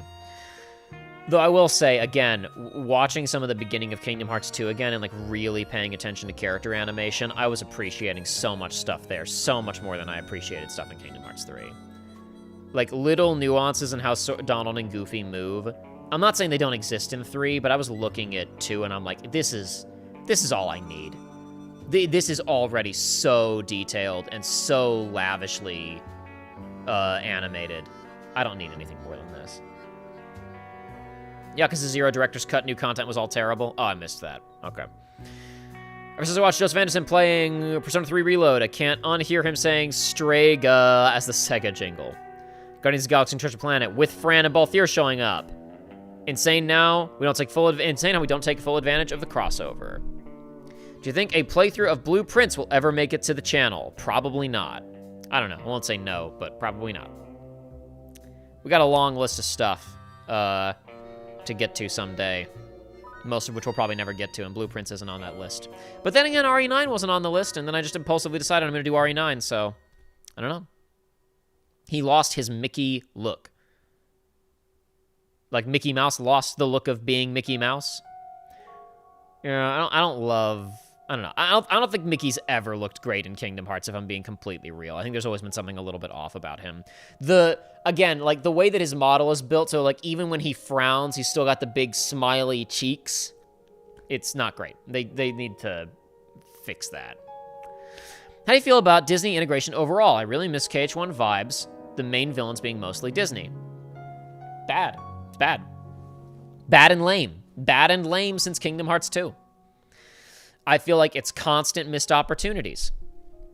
And what's crazy to me is that they acknowledge opportunities and then don't do anything with them. Like in Kingdom Hearts 3, when Anna is explaining this is what Elsa's deal is, and Sora goes, "Huh, it's just like Riku," and that's it. He just observes, "Wow, that's a lot like what Riku went through," and then that's the end of it. Why not have a scene where Sora talks to Elsa and says, "You know, I have a friend who went through something a lot like you, but he didn't realize it, but everybody still really cared about him. And I bet that people will accept you just the way you are. I accepted my friend back, and so did everybody else, even people who he really hurt. It's never too late to ask for forgiveness, Elsa." Or better yet, send Riku to Frozen World and have him talk to Elsa. People were saying they should do that shit before they announced Frozen was in Kingdom Hearts 3. People were saying that shit the second Frozen came out. They were like, boy, when Frozen is in Kingdom Hearts 3, there's gonna be a really great scene where Riku and Elsa talk. There was comics of that shit before Kingdom Hearts 3 was announced. I say that. When did Frozen come out? Was it 2013? Nope, 2010. Yep, I was right. I remember them, dude. I remember them. There were comics of Riku talking to Elsa before Kingdom Hearts 3 was announced. And they fumbled that shit.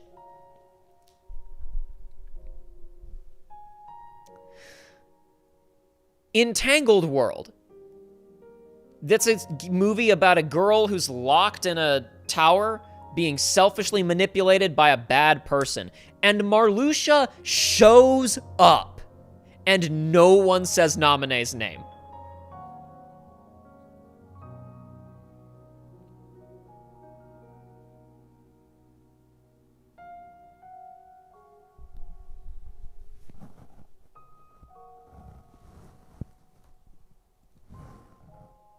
Oh, it is 2013. Okay, never mind. What did I just saw a second ago it said, oh, okay. I see what I got wrong there. Okay, I see how I got the fake number. Sorry, no, you're right. Frozen did come out in 2013. My bad. All right. I was like, 2010 seems early, but I saw the number just now. The number was wrong. The number was fake. Yep, 2013. It was after. Doesn't matter. The point is, I remember when that movie came out, people being like, oh man, Riku and Elsa would go hard in Kingdom Hearts 3. And then they acknowledge, yeah, Riku and Elsa have a lot in common, and then don't do anything. It sucks. It blows. It blows completely and sucks and is awful. It's lame and awful and bullshit. Vanitas and Monsters, Inc. is still probably the closest we've ever gotten to that level of integration. Yeah, and it kind of sucks, as far as I'm concerned. Look, here's my opinion on that, right? The world is finished, and Vanitas shows up and goes, these tanks full of Scream are a lot like me. And then he leaves. That's it. That's nothing. You didn't do anything. You said, boy, we could have done something interesting here. Think about how we could have done something interesting here. Maybe. Like, the second they showed Monsters, Inc., like, you know, when it leaked, and there were screenshots of Unversed on Monsters, Inc. World, I went, oh, that makes sense. Because this is a place that was previously associated with negative emotion, now is associated with positive emotion, and well, Vanitas is going to be here. They could do something with that. And then, in-game, after you finish the world, Vanitas shows up and goes, this place is vaguely thematically connected to me. And then he leaves!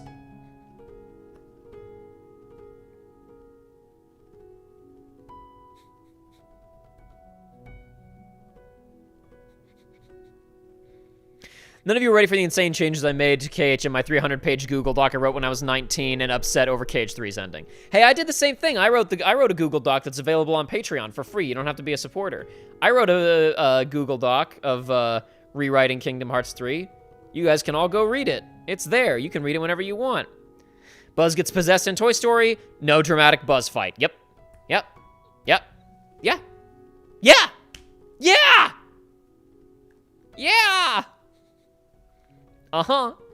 So, how many people in this chat right now own and could play Helldivers 2 in the next 20 minutes? I'd have to reinstall it. How many people could play it? Who wants to play Helldivers? If there aren't enough people in here for me to... If there's 3 people in here who can get on, we're good. If there's 3 people who can get on, we're set. If it's only like 1 or 2 people, I might play something else instead. I don't know. We could still do it, but I don't know. I could play like the Monster Hunter Stories demo. I could play a little bit of Mirror's Edge Catalyst, and we could talk about how much it sucks. What else is installed on here right now? I could turn on Star Wars Outlaws, but I haven't played it since I moved back here, which was like 4 months ago, and I won't remember any of the controls, and I was at like an uninteresting part. I was like stuck in a city. I didn't have an open world to explore. What else is currently installed? I guess I could start an insane mode run of Resident Evil Requiem, but I'm not gonna do that. Not I, sorry. I'm not home, otherwise I would. Can't, I'm not at home. Unfortunately, I can only stay for another 20 minutes or so. Oh well. We'll try and do Helldivers another time then. What else could I do? What else could I do? I own, but I'm away from my ship, the Beacon of Liberty. That's fine. What else could I do? What else could I do? What else would be a good thing to do on stream? Just for a little while, not for a long time. Just for un poco, for a little bit.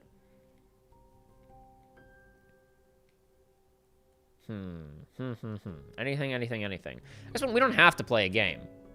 We could just, you know, keep talking and futz about. But I just want to look and see if there's anything that would be a good background fodder game.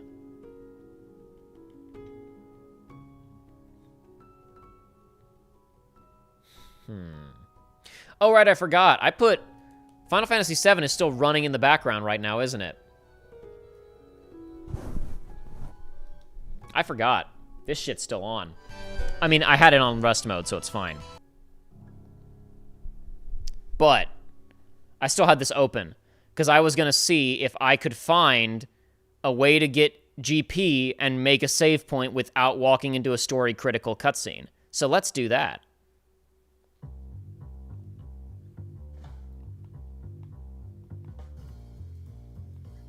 This attraction is the shooting coaster. Pretty simple, isn't it? Wow, what a localization. How do I get GP? Chat, how do I get GP in this stupid game?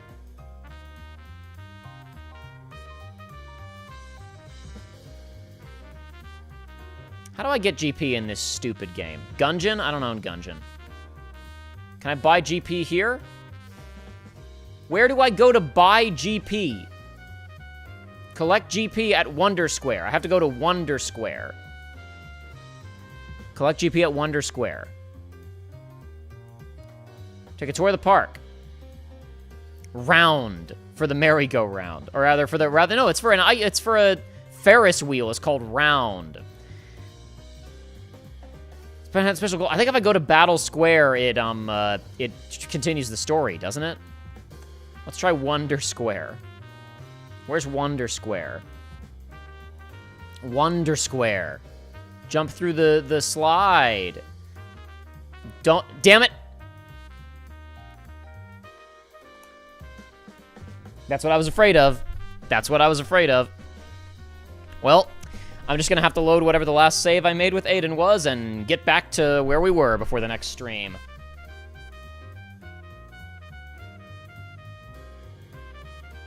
Banned near the entrance after acquiring the Highwind. Well, it's a little too far in the future for me. These attraction names are very confusing. Yeah, no kidding. There's a little guy who shows up at the station screen. I tried buying stuff. Oh, yeah, I guess that's later. Near the station after acquiring the Highwind. Too late. Don't you get it from minigames? Yeah, I tried to find minigames before and couldn't find them.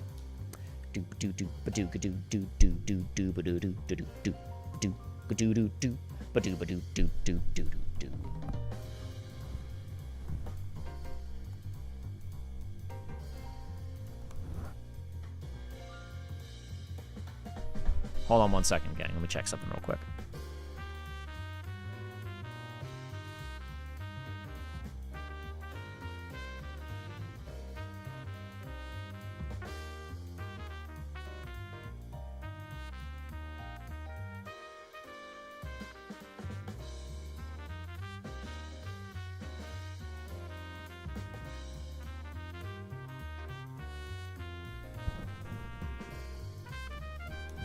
Just a moment, gang.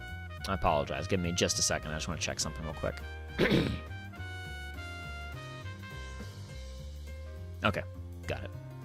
Yeah, I uninstalled Helldivers basically because I wind up defaulting to it too much instead of playing something new, which is why I installed Mirror's Edge Catalyst. I was like, I should finally play Mirror's Edge Catalyst. I love Mirror's Edge. I should play Catalyst. And Catalyst kinda sucks. I kinda don't like it. I kind of don't like it. Oh, man.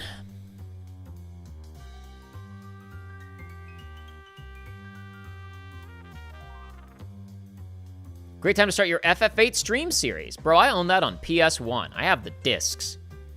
I'd have to hook up my PS2 or my PS3 to play it, and my PS3, I don't know if it's even working or not anymore. And I'm not buying remastered. I own it on PS1. Why would I buy remastered? Why would I do such a thing?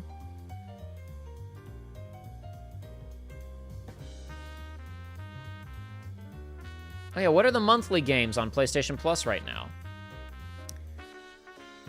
Lords of the Fallen, don't care. Tomb Raider 1, 2, and 3 remastered. I'll add that to my PlayStation library.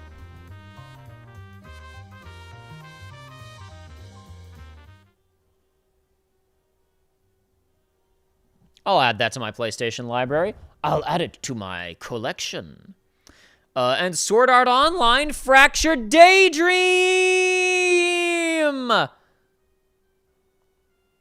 We should play this right now. We should download this right now.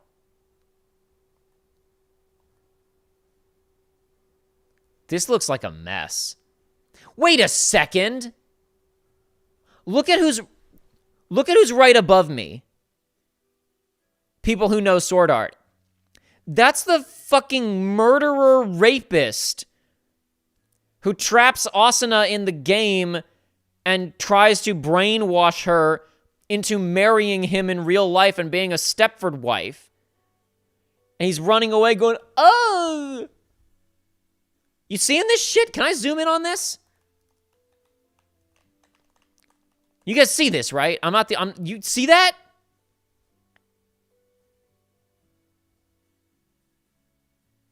What is he doing there?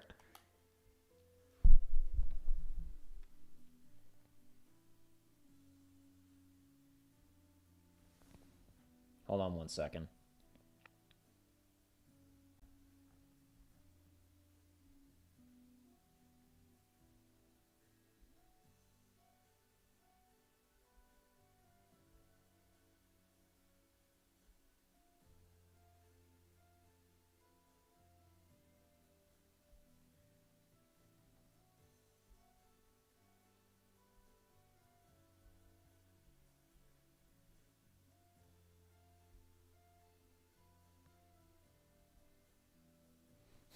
Why isn't that working? Oh, I see why. There we go. Cool. That doesn't really work. It's coming into my webcam. We're gonna ignore it. I don't care. I don't care that much. Okay. Perfect time for Lightning McQueen with Kirito's hair emote. All the 13-year-olds that liked it are 43 years old now. It's just a silly goober. She plays superior Sword Art Online video game Tales of Arise. True. No, I'm not doing that. People who made these games have never seen SAO, Jacob. You know, you make a solid argument. Wait, that reminds me. Jacob, Tales of Arise tells the same narrative as FF16, but does it well. I don't believe that. I don't believe that. What a screenshot. Boy, I really feel like I want to play the game because of this screenshot. There's Sniper Butt.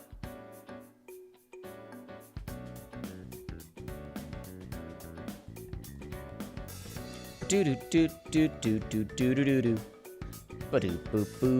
see what's going on in this here Sword Art Online game. Sword Art Online Game Project 10th anniversary. See, they're not the 12-year-olds. They're only 22 now. Ninja Bunny. Something doesn't seem right. Kirito's just a nice guy at heart. He couldn't hold a candle to our party. I guess it wasn't enough. Oh well. Want to go to school together? Good morning. Please, someone help me. I'm guessing these are all being said by different... memories overflow. Oh, it's memories from throughout the whole show. If you sense something is off, even if you have forgotten about it. It's Sword Art Chain of Memories? It's Sword Art Chain of Memories? We have to play this. our memories. There are things that can change. It's the vice commander. Lay down your arms and surrender if you don't want a beating. Yeah, I've just realized you guys can't see. There's subtitles here. It's perfectly blocked by during the exam. You guys think I'm crazy. You think I'm having a stroke. I'm reading subtitles this whole time. You see? Kirito's just a nice guy at heart.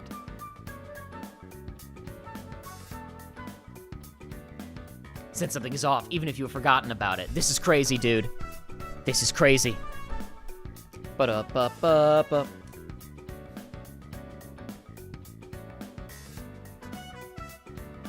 Technically, SAO was 25. The original novel came out in 2001. Yeah, no, this is true. Did something happen? Oh, her eyes are red. Leafa, no. Look, her eyes are red. Look, Kirito's cousin sister has been turned against her by Naminé. Look, see? You see? This is bad. This is bad. So maybe a murderer Stepford wifer, maybe he's been brainwashed to be good, and that's the twist. Oh, there he is! There he was! He's being chained of memories back to life, everyone's favorite villain!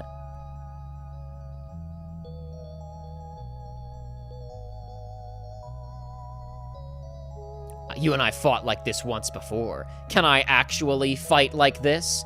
Why not stop wasting our time and just do it? They're all dead. I'm going to die soon too. Good lord, that means the one who killed them was... At times like these, you just gotta clean out the whole area. Man, what a... Oh, I love trailers like this. It's just random lines that have no connection to each other.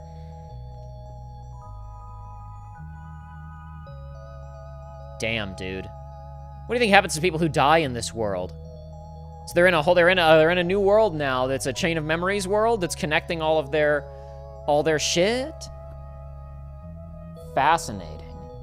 I don't care even a little bit. Wow. Wow. Amazing.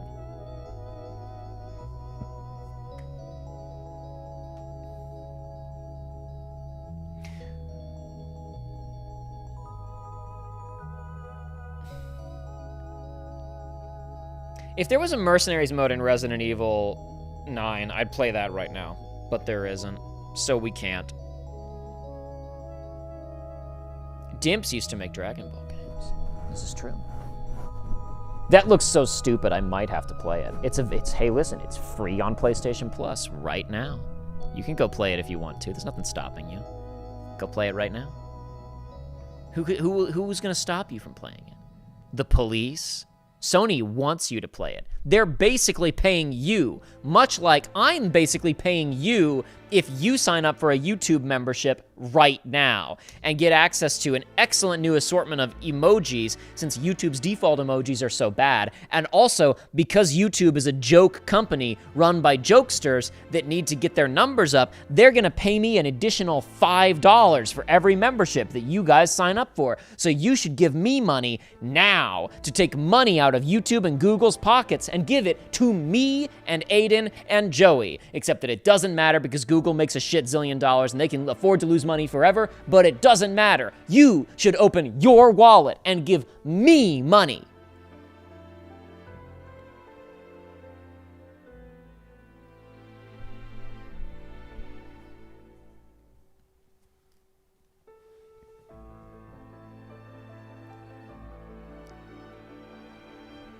Do you agree, Jacob? Mother Gothel's quick before they come to might be the biggest writing sin in KH3.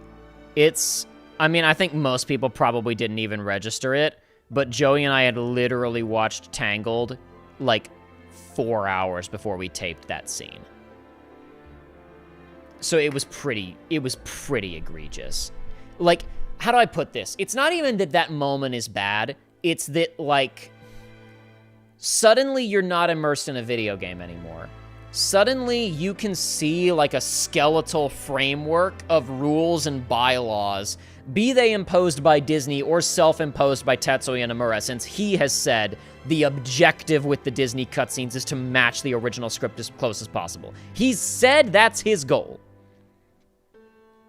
So, like, it's hard to judge Whether that's he's lying and Disney told him, or that's a choice that he's made. But, like, that moment, basically, what it does is it shatters the illusion of you watching a creative work, right? You now realize you are watching a completely regurgitative, imitative work where at any given moment in time, you're watching something that nobody wanted to be working on. Like, that's the actual problem with that line, is that it cascades out. And now you're like, okay, at any given moment, I have a chance of watching a cutscene that nobody working on the game wanted to make. But they had to fill in the space here. And just now you've got an animator who's sitting around and going, all I'm doing is fucking tracing somebody else's animation from a movie. Could I animate something cool? No, you can't, because when we get to the actual fight scenes, they'll be bad too. Terrible. Terrible. Bro, it's incredible.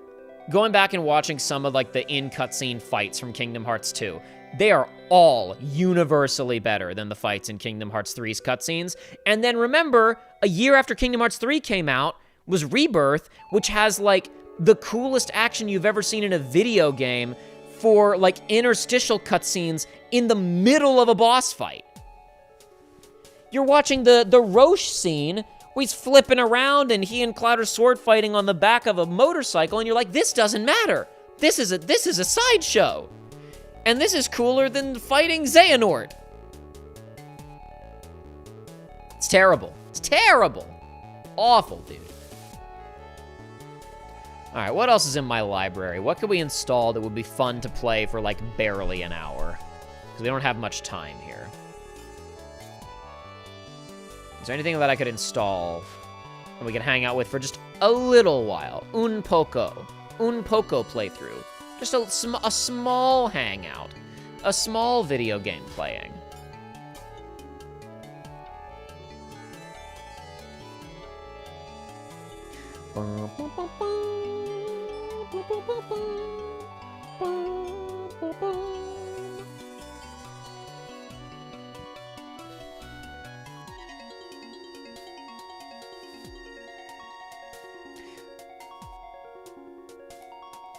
All right, I know what we're doing. I just started downloading a game. I'm not showing you guys what it is, because it's going to take a little while for it to download. Once it's downloaded, we'll play it.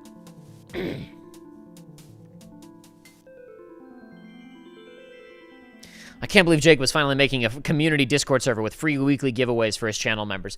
I have thought, every time that I start thinking, should I make a Discord server for you guys? Because, I mean, we don't have a huge community here, but I'm sure you guys would probably enjoy having that. And I'm sure at times I would enjoy having it too.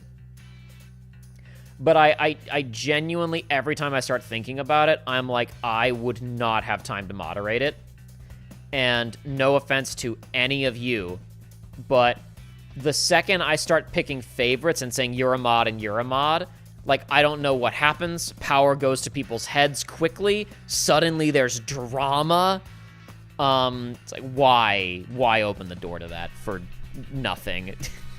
If you guys want to separately make a Frustrated Jacob fan Discord and you guys go hang out in it and, you know, you turn it into a zoo yourselves, feel free, but I can't maintain a Discord server. I barely have time to maintain a YouTube channel. I can't maintain the Patreon supporting it. I can't finish writing a book. Barely get stuff done on time for my real job. I can't be adding shit.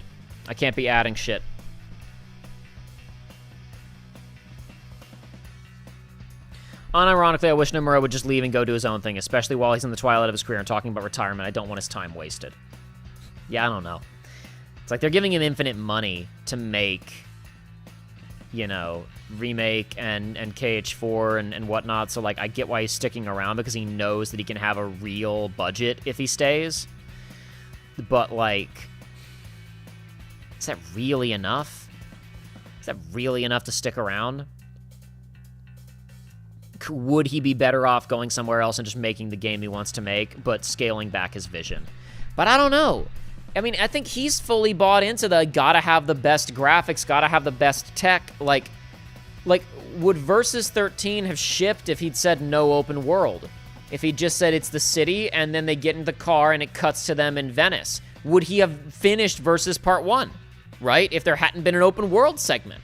But he talked about, like, we couldn't make it work. Crystal Tools couldn't handle the seamless open world. Oh, he didn't talk about it, but this is, again, stuff that Ryan has found, Night Sky Prince found in his recent FF15 research. Basically found, like, statements of we couldn't get, because Crystal Tools was over-optimized for the small linear levels of FF13, when they tried to make seamless open zones in Versus 13, they ran into memory problems, and it wouldn't work.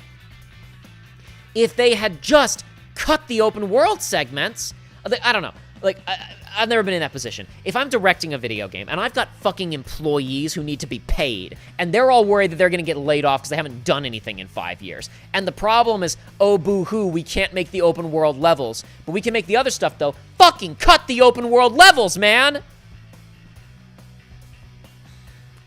Make it work! I don't know. I got a lot of sympathy for him on that project because, like, he had no tools and half of his staff was poached, and, like, they didn't even start making Versus, and it wasn't his fault until, like, 2010 or 11. Right? Because, like, even guys were getting poached, apparently, to go help with fixing FF14 for A Realm Reborn. But once you get to 2011, if it's like, aw, damn, the engine won't let us build this thing, I guess we just have to wait and fix that. No, you don't. You've already waited 5 years. Cut that shit. So, I don't know. Like, considering the type of stuff that Tetsuya Nomura talks about, and, like, you know, we wanted to have a big open city for one level in Kingdom Hearts 3. Big Hero oh, the level that sucks and is lame and has nothing in it? We wanted to have photorealistic pirates. Oh, you mean shit that impressed nobody? Like, would that game have been way better if he just cut one of those worlds? But we gotta have more stuff. It's gotta be bigger. I don't know that he can go indie. I don't know that he can go to an independent studio and suddenly have a fifth of the budget, if that. Not a fifth. What am I talking about? Like a tenth of the budget if he goes independent. I know he could get some investment probably, but I don't know how much. I don't know. I don't think Tetsuya Nomura doesn't have the Kojima level of clout of I can leave and get infinite money. So I don't know. Jake, have you played any of the Tales games? So I'm talking about Horizon. I'm genuinely curious. I bought, what's the one that was Xbox exclusive that has the dude with the long black hair and a girl with pink hair and a white and red outfit? I think it was an Xbox exclusive originally. I bought that on my Switch a while ago. I haven't gotten around to it. I haven't played any of them. Whenever I tried to watch them, I usually lost interest really quick. But I've heard that one's the good one, and I've never watched it, so I'll give it a shot at some point. Ooh, a surprise. A surprise? Recommend for your own sanity, do not do a Discord server. It's a nightmare to run. Mods just make you go out of control and drama. Know from experience. Yeah, exactly. Think KH dies with Nomura's retirement, or could someone else take it over? It could be. Dude, it would be so easy to take it over. It'd be so easy. I don't understand how Square hasn't taken it away from him. Not entirely, but at least to say, probably because they would piss him off, but they took Versus 13 away from him. That IP is so, the upper threshold of value to that IP is so insane. The fact that Square didn't say, okay, Tetsuya Nomura, in addition to whatever, I mean, I guess it was because at the time period where it mattered, Tetsuya Nomura was directing like 4 Kingdom Hearts spin-offs at the same time. But I'm surprised Square didn't elevate somebody else to say, and you're gonna make the secondary side Kingdom Hearts series. And we're gonna be cranking these things out every 2 years, baby. I guess they didn't have to, because at the height of that era, they were making Coded and Days and BBS and Recoded and DDD, so there wasn't need for a B team, and then by the time that a B team would have been necessary, games take 7 years to make, and it doesn't matter. It's insane that they haven't brought somebody else in to help with that shit.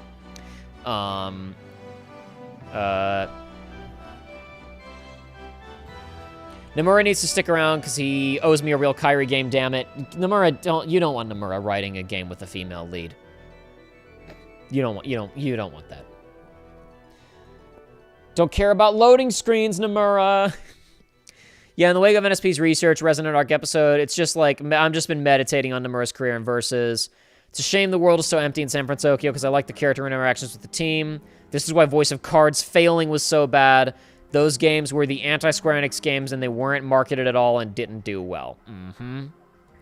Voice of Cards probably could have been a little more successful, but also Voice of Cards probably needed more than $2 to be successful. Listen, the whole, like, I want more games made faster by fewer people who are made more to work less, and I'm not kidding, is like a great philosophy, but then Voice of Cards comes out and nobody fucking plays it. So, Vesperia is good, but Abyss is leagues better than every other Tales game.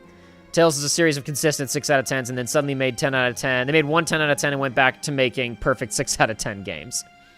So Vesperia is the one like standout 10 out of 10. And then Arise is good. Cool. Or was Arise the one that was a 10 out of 10 and then they went back to making 6 out of 10s? League's better than every Tales game. Okay, so yeah, you're saying that's the 10 out of 10. All right, got it.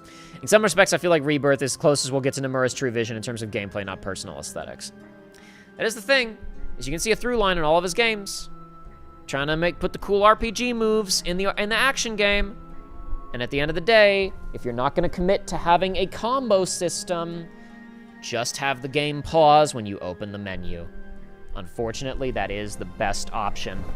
20 years of trying. What if we did numerical card combinations? What if we had a command deck? What if you had like a Tetris create a character where you slotted in, what can we do to make this work? What if you paused the game when you open the menu? Oh. Isn't that an admission of defeat, though? No, it's the best system you've ever made.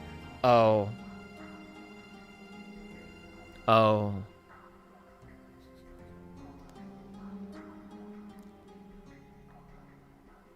Abyss is 10 out of 10. Every RPG fan's got to play it at least once. Most satisfied with the game's narrative was God of War Ragnarok. I wish KH was that good. That's an apples to oranges comparison. Ironically, the one of the worlds got cut from KH3. Actual evidence of content is effing Cars. I'm not kidding. What's funny is I would have much rather had a Cars world in that game. I would gladly cut any world from that game except Olympus in favor of a Cars world. I would cut 2 worlds in favor of a good Cars world. I think the thing that KH doesn't lean into enough that it needs, that it lends itself to, is gameplay and structural variety. Cut the... If you're not gonna make the open world pirate exploration world about open world pirate exploration, fucking cut it. If you're not gonna make a city level and put, like, GTA missions on it and like a car... Like navigating a city on foot isn't interesting. Like swinging with Spider-Man is interesting. Free flight isn't interesting. Zipping to hard points isn't interesting. Running up the side of a building is identical to walking on flat ground. If you're not going to create an interesting method of traversal, cut it. Cut Frozen. Make a Cars world with genuinely fantastic driving and fun races and fun driving stuff and plop it right in the middle of the game as a pace breaker. Genuinely, Kingdom Hearts 3 jumps up a letter grade for me, if it's good. If it's shitty driving, if it's shit driving, like the mechs are shit, and the pirate ship is shit, and the gummy ship combat is so-so, and the rail grinding combat is shit, and the cover shooting slide mechanics are uninteresting.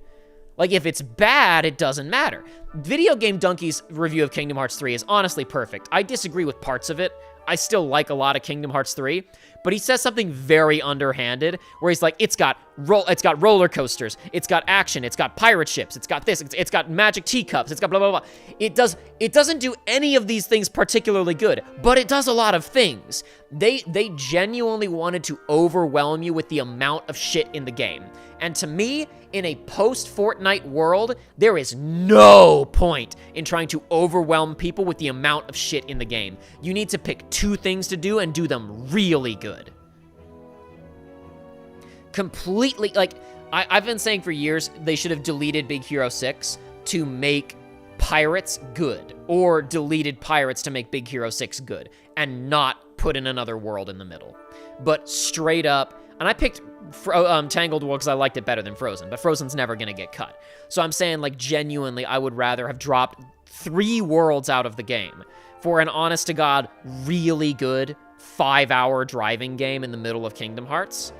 I want you guys to picture races and Pride Lands drifting combat Carfu. Use the Pride Lands combat variation, where, like, it's a whole separate system that's just as good, and make you be doing, like, the Carfu from Cars 2 to fight Heartless. Would genuinely have made Kingdom Hearts 3 way more interesting. Just to do something funny and weird and out there. How do I feel about 7 Rebirth doing a billion things then? 7 Rebirth actually only does 2 things. It does really solid combat and one-off mini-games. That's not true. It also does Queen's Blood, which is fantastic. To me, the mini-games in Rebirth are hit or miss, but they are all over in less than 90 seconds, except Queen's Blood, which is fantastic. And Final Fantasy VII, as Aiden and I were doing the stream earlier today, and we played, like, 7 terrible minigames. Just awful. The marching minigame's bad. I walked past the Fort Condor minigame, but the Fort Condor minigame is bad. There's a minigame where you fall off of train tracks that break, and you have to hit left and mash X to guess that maybe you'll get a treasure or something. We just got to Gold Saucer, which is populated primarily by shitty minigames. I think Rebirth, I mean, it could have they could have maybe saved a little bit of money and had it be a little bit shorter, but in terms of, like, trying to do too many things, I think Rebirth actually doesn't, like, it's pretty fine. Some of those activities aren't as good as others, but really, I would consider it to do good combat and short side activities, is what I would consider Rebirth to do. Kingdom Hearts 3 is like, here's Toy Story World. You are not actually going to really fight in this world. Most of the fights in this world you're meant to do in the mech. How's the mech? It kind of sucks. Here's again, this is going to sound like I'm being picky. This isn't a Kingdom Hearts problem. This is a gaming problem, okay? If you are going to put first-person or third-person shooting in your game, and it doesn't feel at least half as good as Fortnite, cut it out of your game. I can get top-of-the-line shooting in Call of Duty Warzone for free, in Fortnite for free. I can get pretty good racing in Fortnite for free. If you're trying to do standard third-person action and it's not good, cut it. Like the mech having no recoil on the shooting is like, little babies are gonna play this game. We have to make this simple for little babies who like Disney game. All those babies are playing Fortnite. If you're not gonna make the shooting good, don't put it in the game. If you're not gonna make the pirate ship combat good, don't put it in the game. The craziest thing about the Pirates world to me is, here's a map of islands. It's a little sparse, but oh, I can't wait to explore these islands. Don't explore the islands. Go to Port Royal. Oh, okay, I'll go to Port Royal first, and then I guess it'll tell me to explore the islands. Collect crabs to level up your ship. Okay, all right, okay, and then I guess I'm gonna go explore the world. Okay, go to the ending. All these islands, ignore them. Go to the end. Oh, I guess I'll go to the end. Oh, there's a boss fight here for Boat, which I've only done like 2 battles as, and I'm not leveled enough. Okay, I guess I'll go to a couple of islands and level? Okay, I'm probably leveled enough now, and there's been no cutscenes and no story. I guess I'll go do the fight now. Okay, I cleared it. I'm done with this world. I'm never coming back. What?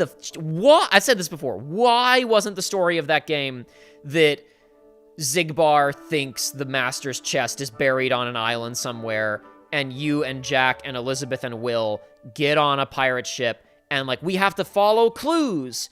The first island, they will have a clue to the next island, and we have to find X marks the spot, and you do a fucking pirate adventure. Why did they make that map and then say, ignore it, don't actually engage with that map. Go to, like, 2 islands and level a little bit, and then you're good. Why? Why would they do that? cut Big Hero 6 and make Pirates World real. Or cut Pirates World and Big Hero 6 and Toy Story and the mech shit and make Cars real. I don't know. Do something. I like Tangled World a lot. That stretch of gameplay from Rapunzel's Tower to the city is amazing. I only said Tangled, like, cut that. Obviously, you should cut Frozen. But Frozen is uncuttable. So I said cut Tangled to demonstrate how much, if it was a good driving level, it would be a substantial improvement to the game. Racing while fighting Heartless sounds pretty good, lol. That's what I'm saying! If there's like a whole other small game in here that's good, but KH3 tried to have like 6 small games, and they all sucked. Went to Disney World once in 2018. There's a car ride on rails, and the steering wheel didn't work. It kept veering to the left, so the car kept grinding against the rail the whole ride. Yep. Uh-huh. That's the classic, that thing's from the 70s, dude. Of course it doesn't work anymore. Cars shouldn't have happened. The other 2 Pixar worlds are the only 2 after Olympus that I liked. Oh, sorry, Cars World should have happened. Sorry, the only... Yeah, because Pixar said, yeah, you guys can do whatever. Yeah, you guys can change whatever you want. Yeah, Cars World, absolutely. Absolutely put a Cars World in. Because Pixar would have said, yeah, do whatever. Do something wacky. Have, like, a big, evil, heartless 18-wheeler that's going to destroy Radiator Springs. There's a big Mad Max convoy of heartless cars, and the gang of Radiator Springs all has to team up to beat it. Would have been awesome. Mater's got his Gatling guns from Cars 2. What organization member would you plop in Cars? Luxord Drifts. Thinking Luxord since he's a chauffeur in Verum Rex. He would be a fancy sedan or something. Absolutely.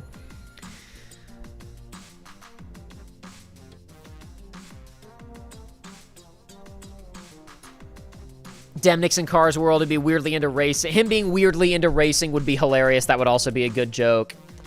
Famously, all KH fans are babies and definitely not millennials in their 30s. Well, they were gonna fix that, Dean. With Kingdom Hearts 3, they were gonna fix it. This is a mainstream game with Woody in the advertisements. We'll bring the kids in for sure, right? What's Fortnite? I don't know what that is. It's 2017. What's Fortnite? Huh? Minecraft? What?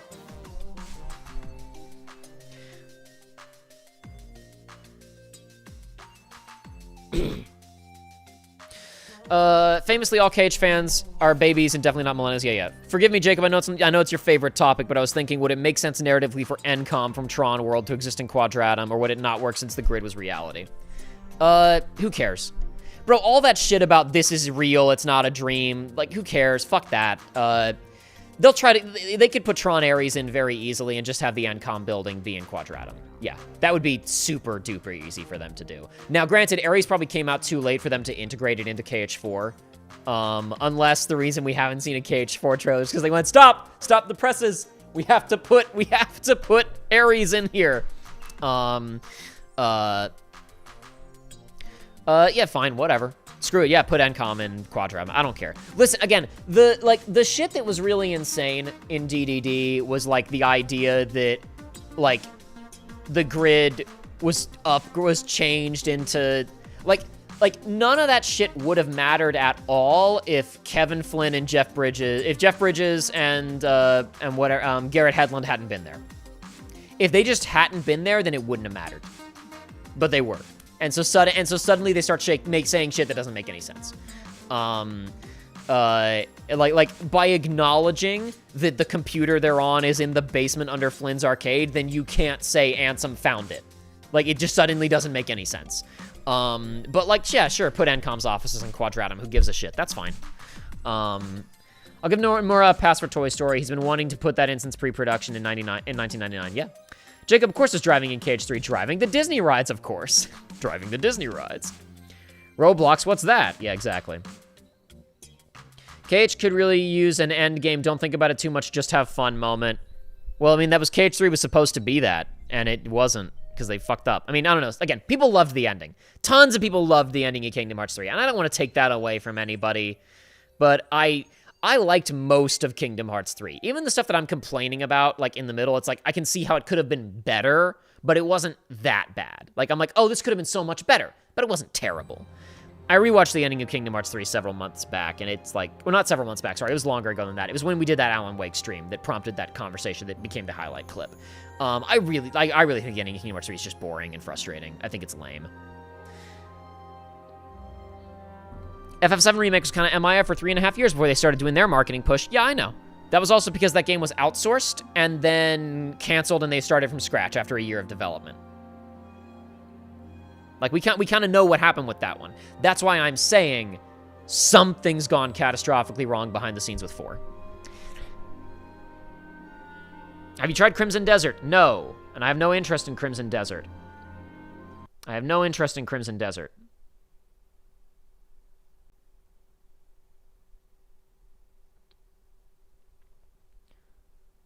No interest at all in Crimson Desert.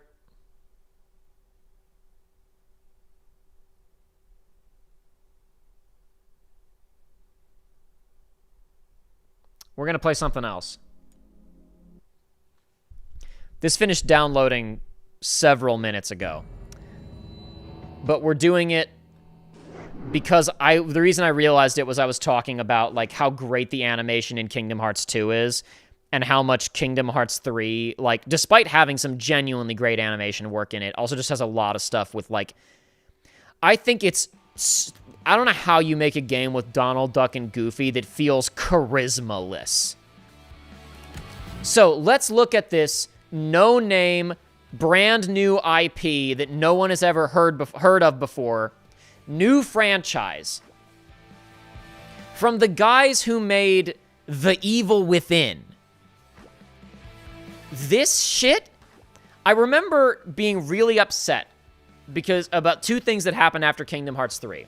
I remember being annoyed by Devil May Cry 5 of, like, came back after a long time, promised to be, like, it didn't even promise to be a series finale like KH3 did, and then was a satisfying series finale while also being a great action game. And also, the Tangled series got to the shit where Rapunzel was doing evil magic, and her best friend gets cursed, and her best friend finds out backstory secrets that I won't spoil, and turns evil for a while. And I was like, why wasn't Kingdom Hearts allowed to do anything cool with these characters? But the official thing that's airing on... why is the thing airing on Disney Channel edgier and better than this? And then a couple years ago, this game came out. And this shit drove me crazy. This shit drove me crazy. Bananas. That this is as good as it is, and Kingdom Hearts 3 sucks. Or rather, isn't as good as it could have been. And part of it is because this game allows some cutscenes to be cheap, talking head portraits, which Square would never allow. But what it allows is, like Ninja Bunny was talking about earlier with Yakuza, it allows the good cutscenes to be the best things you have ever seen in your life. Oh shit, I forgot to check and make sure streamer mode was on. What song starts playing here? We're good. Streamer mode's on. We're safe. Because I actually like the original songs that replace the licensed tracks from this game more than most of the licensed tracks. There's 1 or 2 that aren't as good, but for the most part, it's just better. Next. I said next. Huh?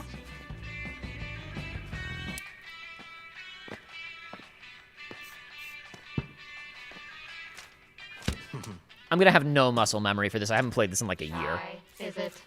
Yep. Profession, rock star? Future rockstar.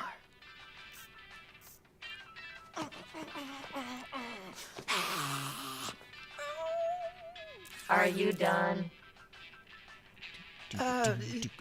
Yes. Whatever. Here's your Project Armstrong pass. And welcome to Vandalay campus. Yes!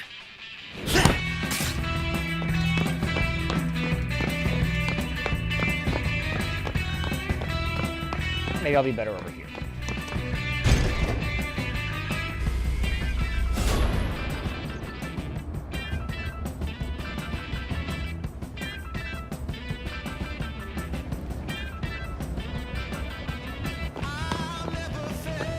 Oh no, some of those shots were cheap. Some of those shots were cheap. The game is ruined. Technology perfectly fused with a human body. Together we create better lives.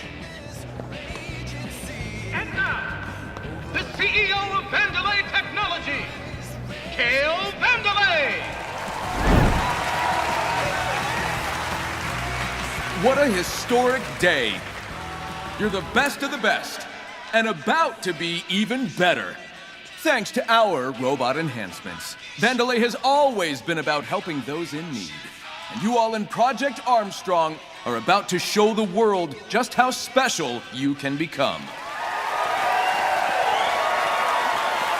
Now go.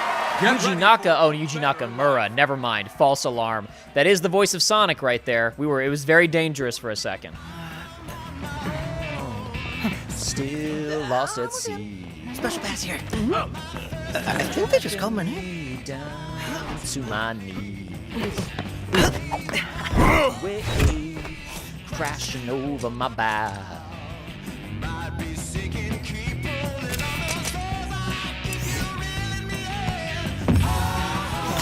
Yeah, someone's calling me, baby. Oh, yeah.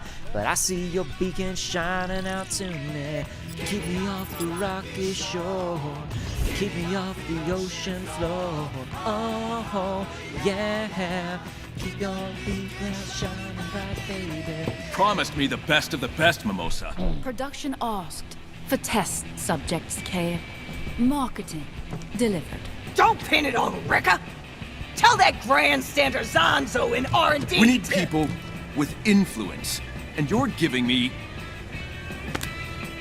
Losers. It'll work. it better. No slip-ups. And no defense. What a piece of junk.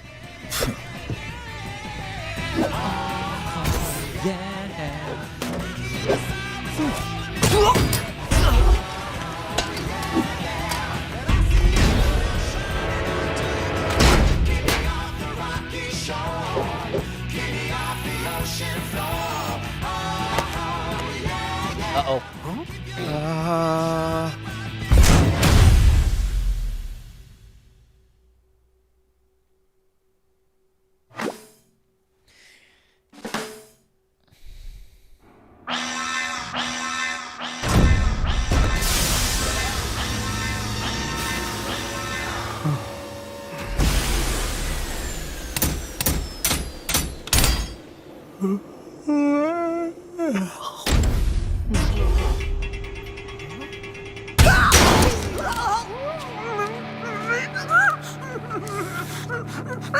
God, I knew it was coming and it still caught me off guard because the timing is so perfect. An error has occurred. Please proceed to the checkpoint. Okay, checkpoint. Where's that? Don't worry. Probably no big deal. JG says, I know Robbie Damon when I hear him. Oh yeah, this is, bro, if you haven't played this before, this is the Robbie Damon performance. Did you come to check out what a great job I did stacking these boxes? Or were you looking for the exit? If so, 180 degrees behind you, lad. Oscar, you did a great job stacking these boxes. Congratulations. Boom, boom, doom, boom, boom, doom. Did a Looney Tunes splat against this fence. Doom, boom, boom, boom, boom, boom, boom, boom, boom, boom. Oh dear, my cleaning has caused an even greater mess. Oh, shit. All right, cut his line off. Oh, well. Oh, man, that surgery drained me out. That hit the spot. Consume energy drinks to restore health, just like in real life, as we all know.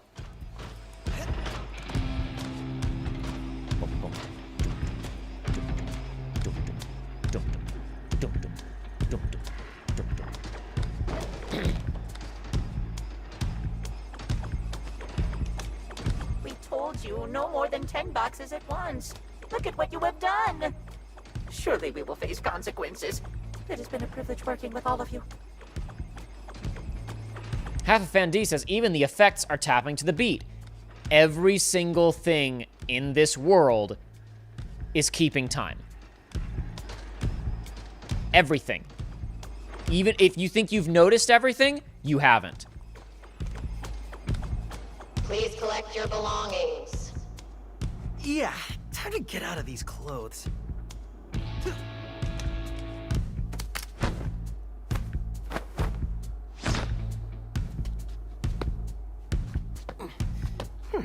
Oh, jeez. Wow.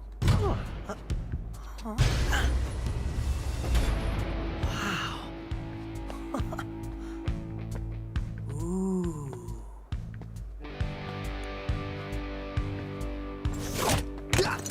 Hey! Alright, kid.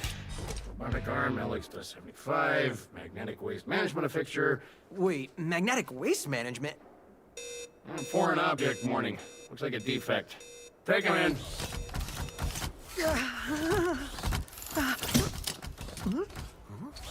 Is that a weapon? I don't think so. I think he's resisting. Wait, what?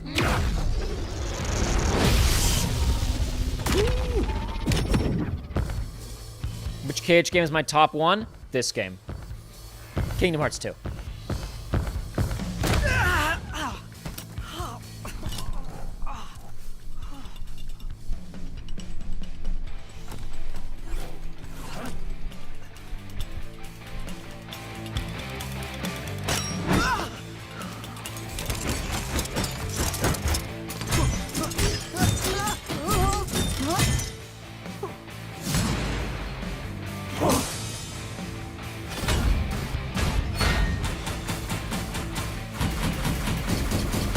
Got him!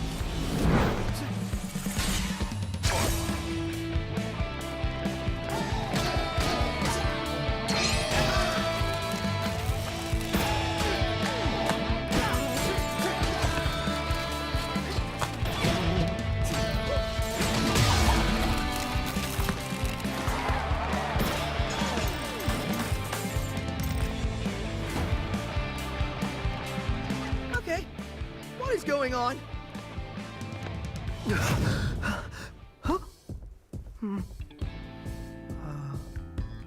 His Zune! His Zune is now inside his robot heart.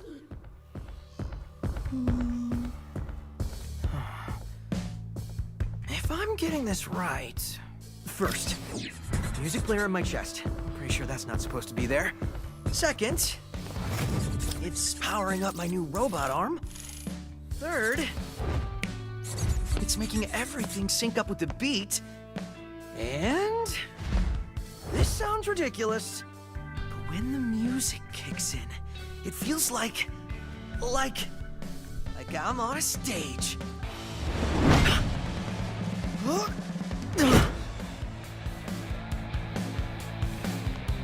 We could do with a keytar blade, Billy. That would be a good idea. The keytar blade. I don't know. I don't know how you smash it together, but he could have a musical keytar, keyblade. All right, everyone. Ready for something wild? Whoa. Chai's here, and his attacks sync up with the music. You all want to see it in action?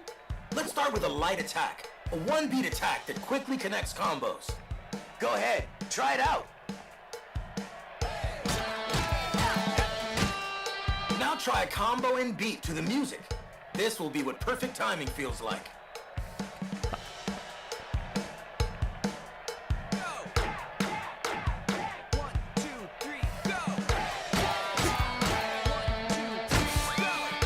Look at you. Perfect timing on that one. Oh yeah! Your attacks always land on the beat, but press the attack button exactly on the beat to give bonuses in battle. Looks like you're ready for more. Head on over. Mysterious777 says, what games do you plan to stream? Well, Aiden and I are going to continue with Final Fantasy VII. I'm not sure what Joey and I are going to do. And the next Jacob, Joey, and Aiden game will be Undertale. As for solo streaming, I don't know. I don't solo stream too often because I'm genuinely bad at it. I really need a co-host to be good at streaming, if I'm being real. And even then, sometimes it's not good enough. Like today when we played the most boring part of Final Fantasy VII. This one takes 2 beats to land, so listen carefully for the beat in the middle. I got this.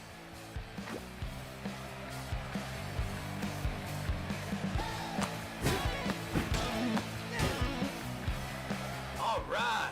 Now try out a heavy combo and rhythm. This is the kind of timing to aim for.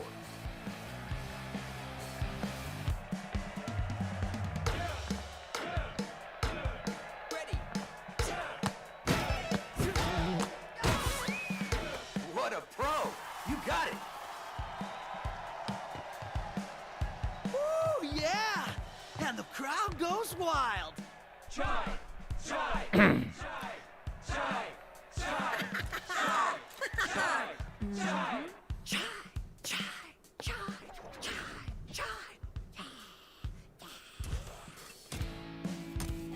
Is this the guy? You want an autograph? I'll get you an autograph. Thank you. Thank you.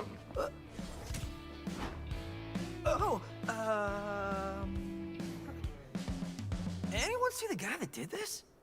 That's the defect! What? No. I was just... Well, here we go.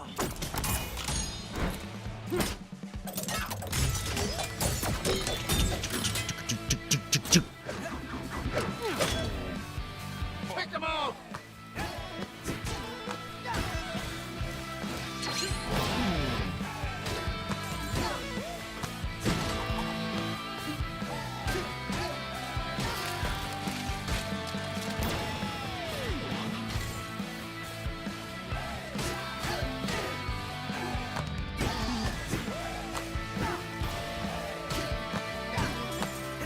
Damn, my just timing is way off. Hold on a second. I feel like I messed with the latency on this, and I shouldn't have.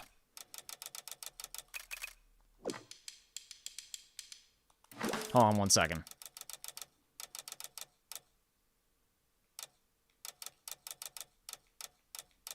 Where is this? There's an option in here to make sure that the timing is correct.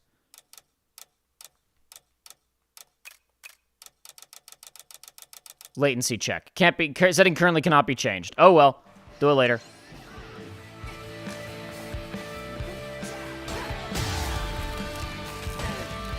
Gotta go soon, says Billy. Real quick, since Tim Burton and company don't want a sequel the night before Christmas, it'd be cool if we went back to Halloween Town and explored other holiday worlds. No. Lame. No, don't do that. Leave it alone. Hopefully choices you make... happy to see the choices you make for Undertale. Hopefully fans won't haggle you guys like they did for others who stream it. That was 10 years ago. That era's over. You can play Undertale without being harassed now. World moves to the beat. Use it as reference. Timing is key, so relax and feel the beat while playing. Look at this icon and hear the audience cheer to know you were attacked on the beat. If you need help identifying the beat, press this button. Awesome. I should probably get out of here. Guys, check out the animation that's about to happen of stuff that isn't even a cutscene. It's happening on monitors in the world. Here. And what's this I hear about a defect running wild in Rekka's zone? Anyone sees this kid running around? Rekka wants you to smash him. No defect gets out of protection. Not on Rekka's watch. Okay, clearly not someone I want to run into.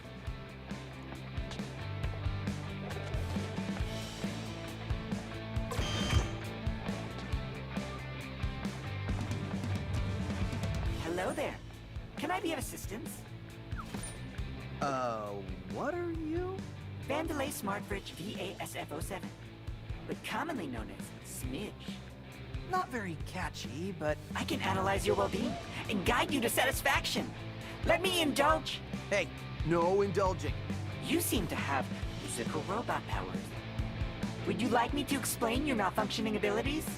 So it seems your problem may be attacking enemies to the beat. I wouldn't say it's a problem. Attacking enemies on the beat does more damage, so I sense it is beneficial for you to do so. For some people, the beat is hard to find, like inner peace. But here are some tips. Your attacks always land on the beat. No matter when you swing, they technically land on the beat, so you can use this to help yourself reestablish rhythm. And since it's beneficial to attack on the beat, pressing the attack button again when your hit strikes is the perfect time.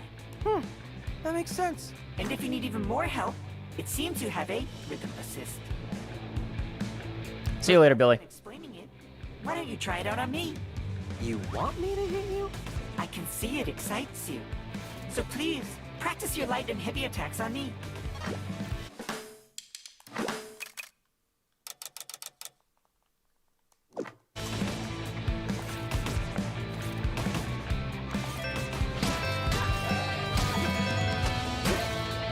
Now let's try a heavy attack.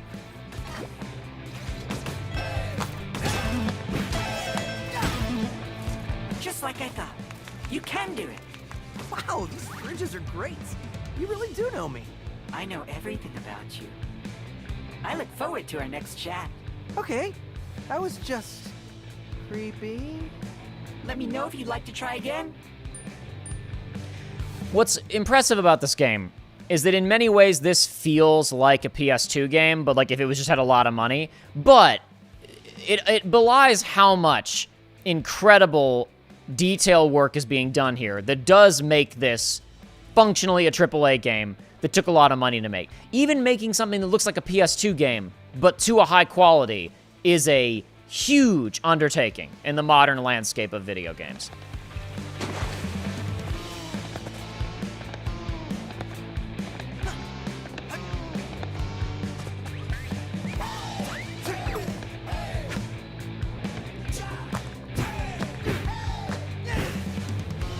It's been a long time since I played this. It's gonna take me a minute to get back into it, I think. Can I check this now? Still can't. Oh, well. I did get the feeling that I messed that up, like messing with an HDMI cable that had too much latency, but whatever. We're just gonna deal with it.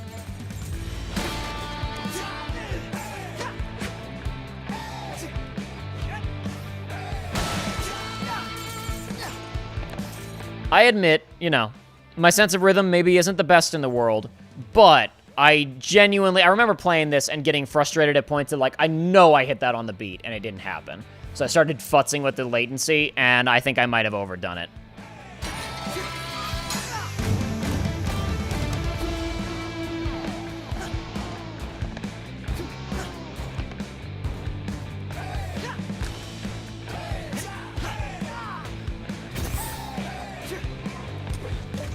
What's the defect? Looks suspicious. Could be. Hey! You looking for me?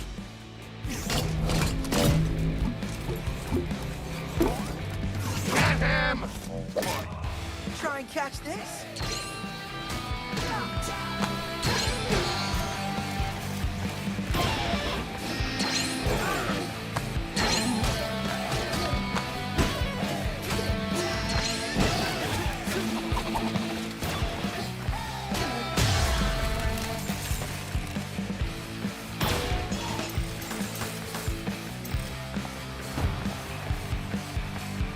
And now, what am I supposed to do?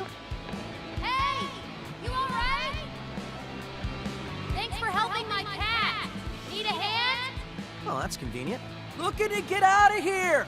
Well, that might be something I can handle if you... Hey! Yelling like this is awkward! Can you speed this up? Fine then.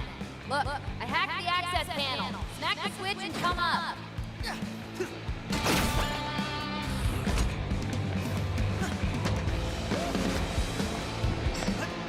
Man, Project Armstrong turned out to be a real bummer. I wanted a cool robot arm, not a target on my head. Don't we all? Unfortunately, cool robot arms typically come with lame consequences.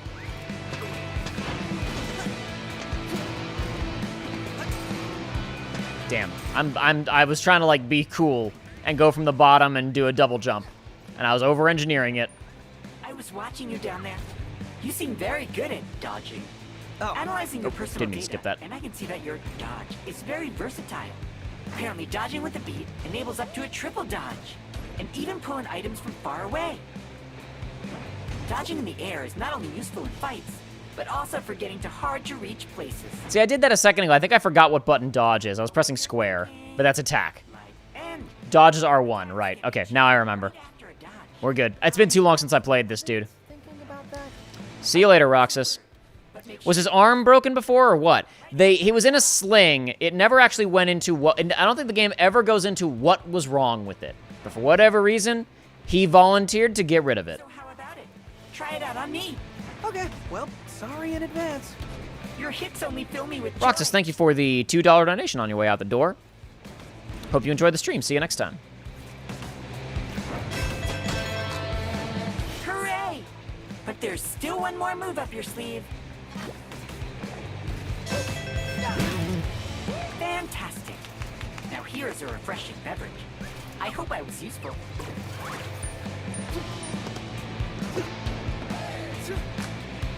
Oh my god, Chai.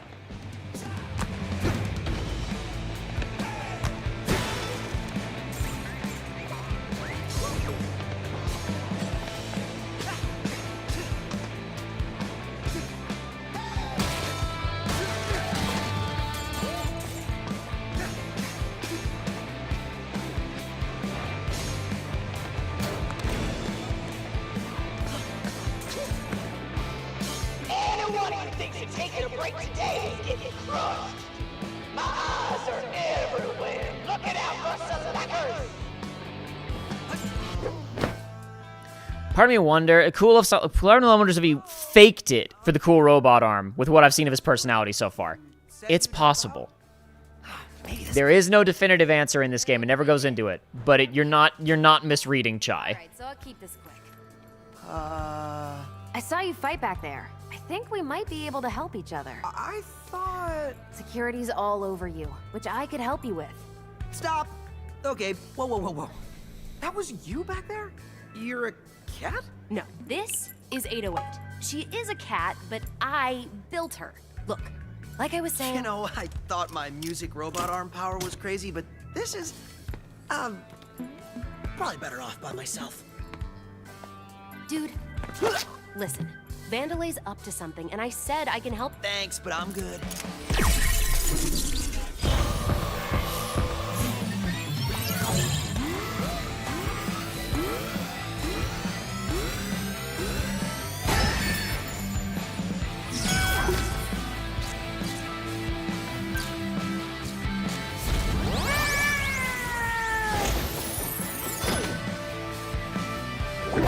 It's not responding. What did you do? Oh, hold on, did you just feel that?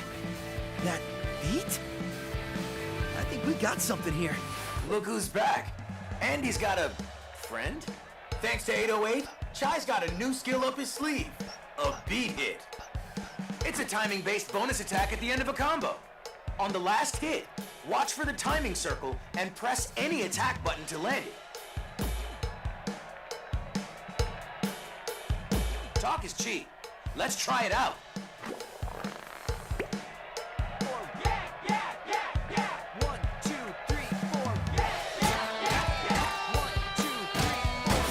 There it is, going pro.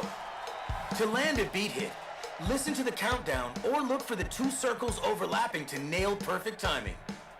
Try a beat hit with your heavy combo. You're on your own with this one.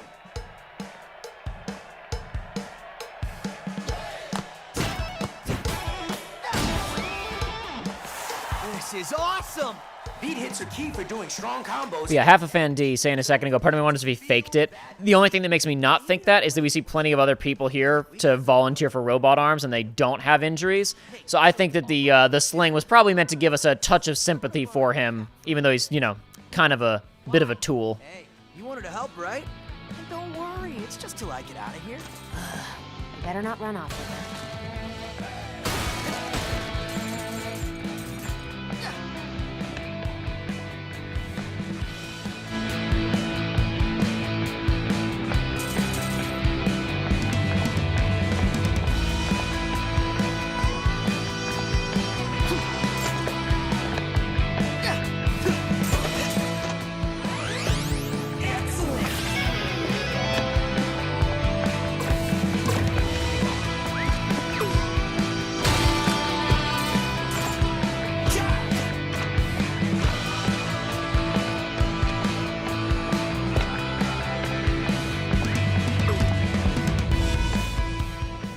This is Hi-Fi Rush, Jordan Combra.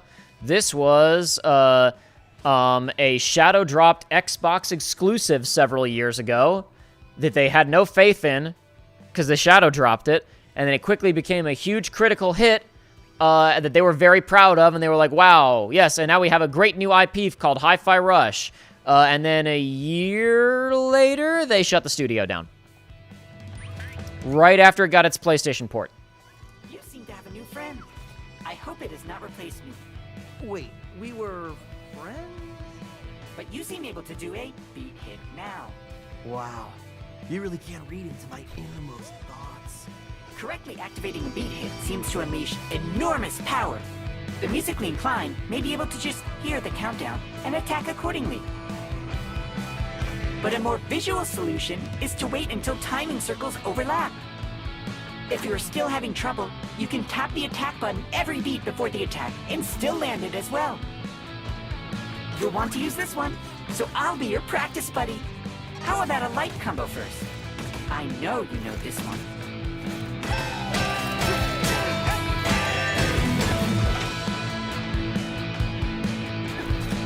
And now let's try that heavy combo again. I want to see you shine. Such energy. It gives me tingles. Please enjoy a cool and calming beverage. I'll be It's here. an energy drink. It's not very calming, but whatever. I guess Fridge knows more. Smidge knows more about it than I do. But using Oh, sorry. correctly activating a beat hit. I'll be here if you want to practice more.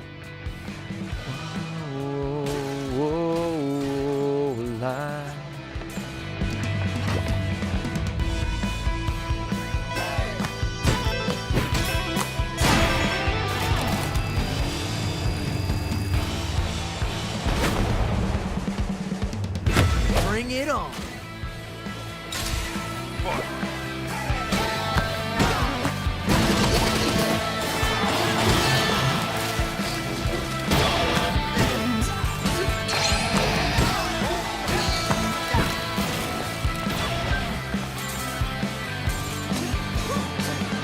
Ready for more?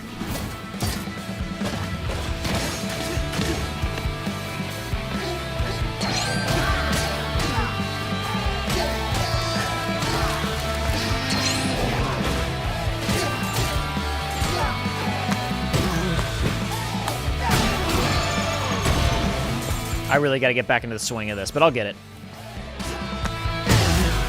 I'll get it. I'll get it back.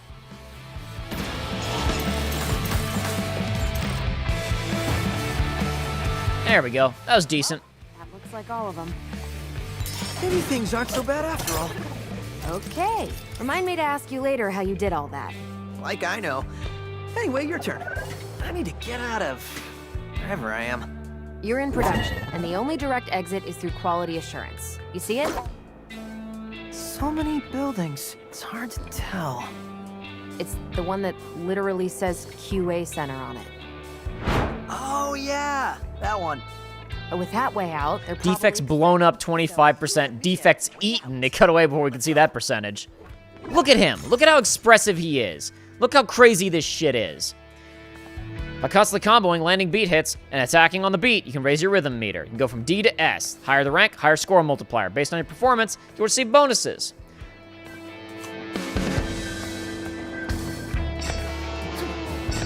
Being cocky isn't gonna get you out of here. The best solution is the most obvious. That's wrong and terrible advice. You're wanted. We need to outsmart them. Well, then I'll fight my way out. Are you an idiot? That's literally the opposite of outsmarting them.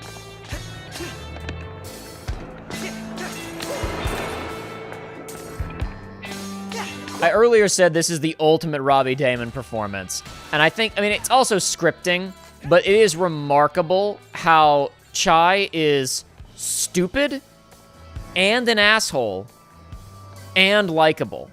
And he only gets more likable as the game goes on, versus Sora is stupid and happy and not an asshole, and I still don't like him very much in Kingdom Hearts 3. To all employees, Rekka here. This is so important, so all caps this time. Kale's visiting the facility, and Rekka knows all you grimy greaseheads are fixing your nuts and bolts to get things working. But Rekka wants this place shining on Armstrong Day, and someone spell-check those Armstrong scanners. You hear that voice? That's the crowd cheering when those Armstrong units are pumping out to the public. And when Rekka gets her nice bonus at the end of fiscal, Rekka will be sure to name check you all in that millisecond before Rekka kicks back and gives herself a round of applause. I'm telling you, that was Kale in the flesh. You don't even have flesh. You wouldn't know. Actually being in production, does that count that I met him? No, it doesn't. So get over it and let's fix this staircase.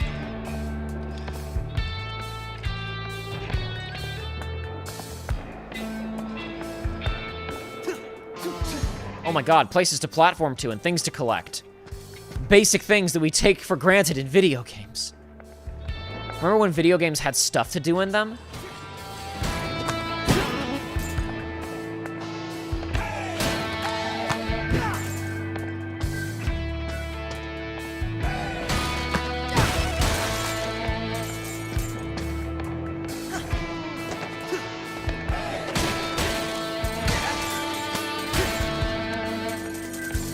God, I'm really messing up the timing. Is the late? It's seriously. Can't do it here. Cool.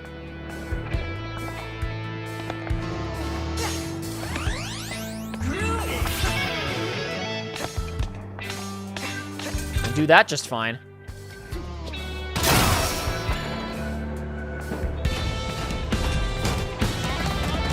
Reminder, to compensate for added Project Armstrong flow, a new day of the week was added. Please note on this additional day of the week, working is mandatory. No! They're so evil! It's an amazing gag here that you'll miss if you stop and talk to this dude.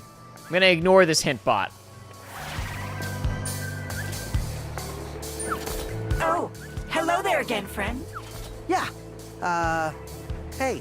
Oh, you must have not seen me. Perhaps my sign wasn't big enough. Yeah. That was it. I knew you wouldn't be so rude as to avoid me. I was just looking around, and it seems like the whole world seems to be moving to your musical superpowers. You know, I was actually noticing that too. Finding the beat is as simple as looking around. Even the environment reacts to the beat. I think this is what those young people call being in the zone. Maybe? But anyways, that's cool. And then he goes over there with an even bigger sign because he's got another hint.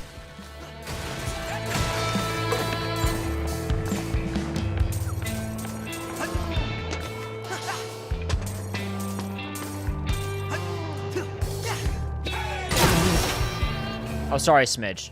I only wanted to do that a little bit. Oh, I remembered something else. Must be really important. With everything moving to the beat, that also means Vandelay's robots. Looking at your recorded data, it seems all Vandelay security units are moving and acting to the same rhythm as you. Which means, by paying close attention, you'll know exactly when attacks will come. On the beat! Feel the beat to attack, feel the beat to dodge. Things are seeming quite simple now. Well, this game calls out the player for avoiding tutorials they worked so hard on. Yep, no, it's really funny.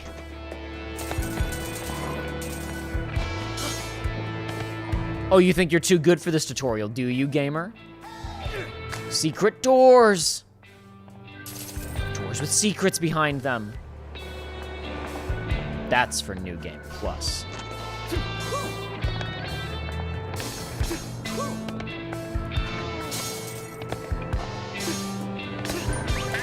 Oh, you look a bit tired. I think I'm okay. Sometimes it's best to take a rest. By that, I mean a rest combo. After a light attack hits, wait one beat, and then attack again with a light attack to create a new combo. You'll know when to press the beat because you'll hear a clap sound. And even better, this combo will take you and your enemies into the air. Wow, sounds neat. But I may need to practice. I hoped you'd say that. Take my breath away. Yeah, sure. This one's tricky. Don't give up.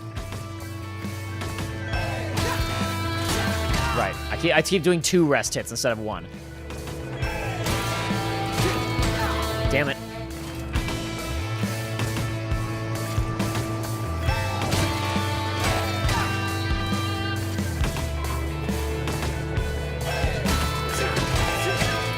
There we go. Now that's it. I really got to get back into this. Me, of course. That is that's what pisses me off. Is that this game is super niche.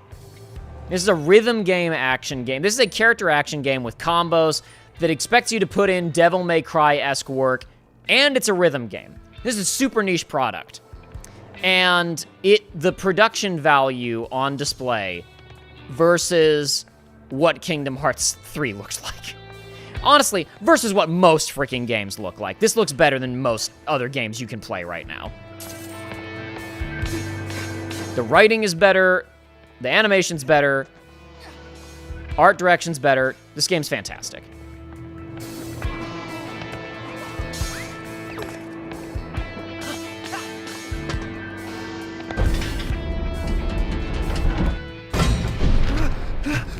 Uh-oh.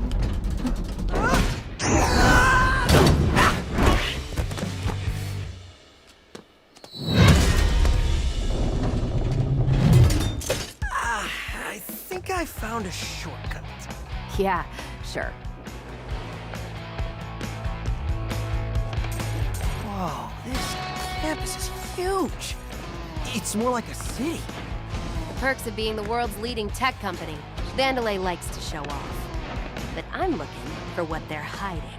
Oh, you like digging up secrets. How about telling me your name? If it took you this long to ask, you can wait a bit longer. I'm Chai, by the way. Chai? All right then.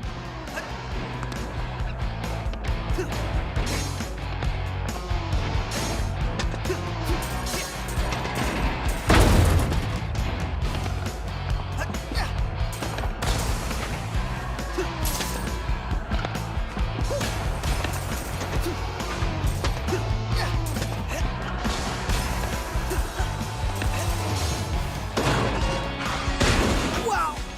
A lot of shortcuts around here.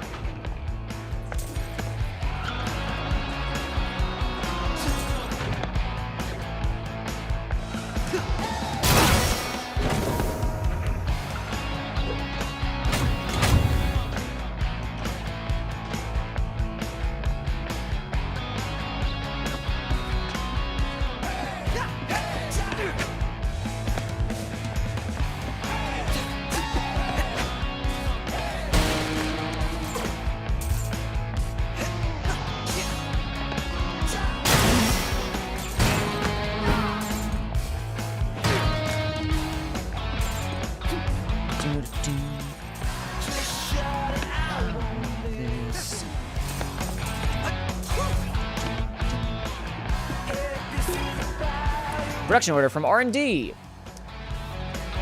PGR unit is over in the labs. Zonzo wants this unit out there for sale today, even though he thought of the idea yesterday. Product name, expanded battery pack for Armstrong power units. By the way, battery is made to fail at the 6-month mark.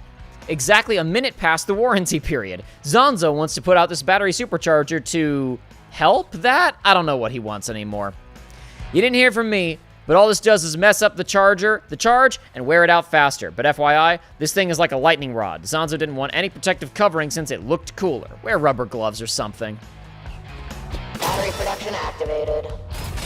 Don't touch the red lasers. Obviously.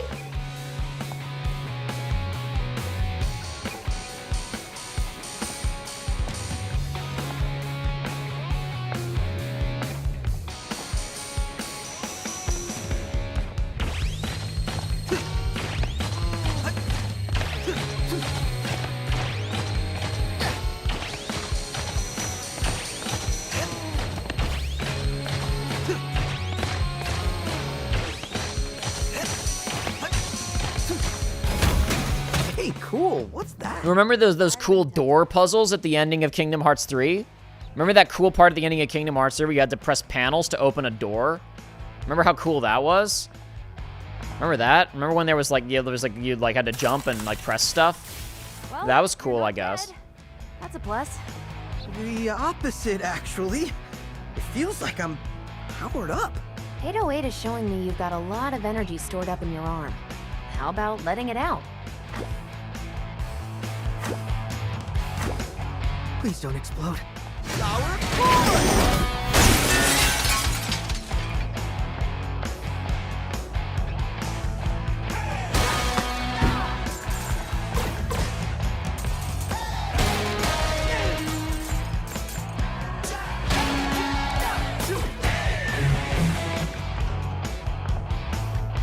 Here, I'm gonna use that combo to clear all these out. Damn it. Well, there's a tutorial popped up, and that sort of messed up my plan. Okay, I'm getting back into it. I'm getting the just timing back. Those lasers got complicated real quick, yeah, right? It's cool when games ask you to do stuff. You seem to be able to now use special attacks. That literally just happened. Reminder, I know a lot about you. Yeah. But these special attacks are key. You really are channeling your energy here. Landing beep hits will knock batteries out of your enemies to charge your reverb gauge. But it seems like all the energy will disappear after a battle. It's like they say, if you don't use it, You live with constant regret over what could have been, correct? that's not how I remember it.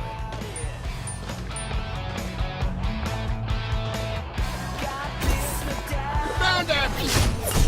Wrecker wants him wasted. So let's waste him. Boy.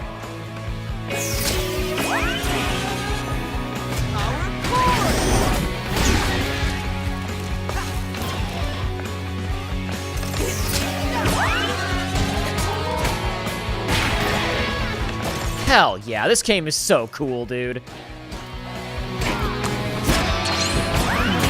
Damn it.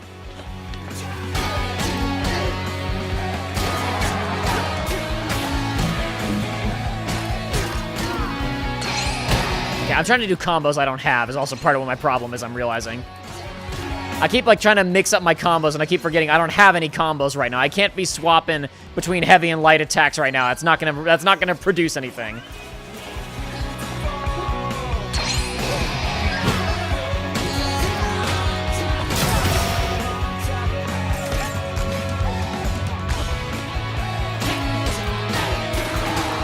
That's my other big problem. I keep mixing up my lights and heavies. I don't have any combos yet.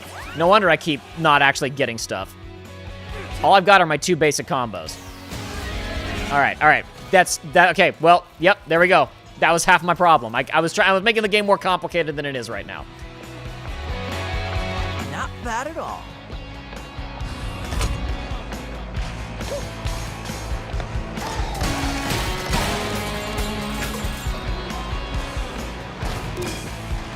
Vandelay repurposing. Orders requesting all end-of-life Vandelay robotics to be brought to production and used for scrap to make new models. Even the tech we are still using, not sure why, since they work fine, but apparently this is coming from Kale himself. But I don't ask questions, I just write the notices. Also, should be noted that my series is also due to be scrapped, so I guess this is goodbye. I'm writing this from the conveyor belt, so I just wanted to email Santa automatically.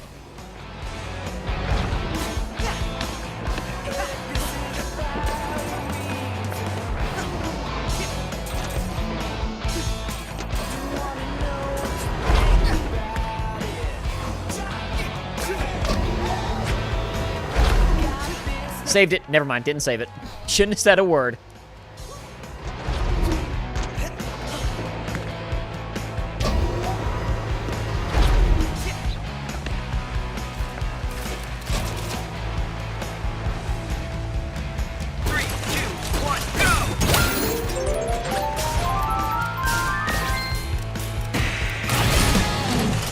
What you got for me? Advertise is indestructible. This was clearly not.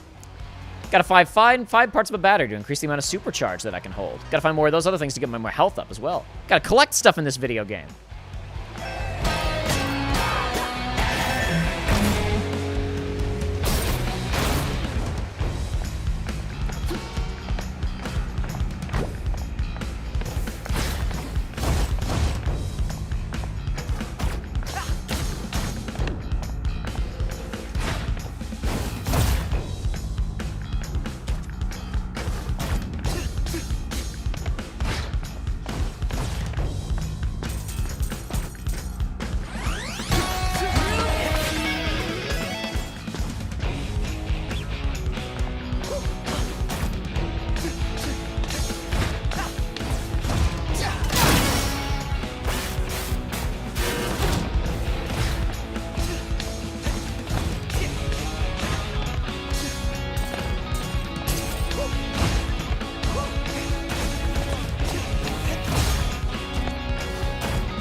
Uh-oh.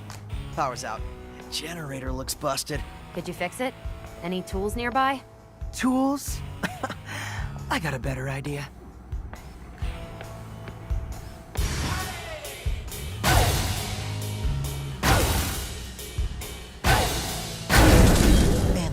goes on.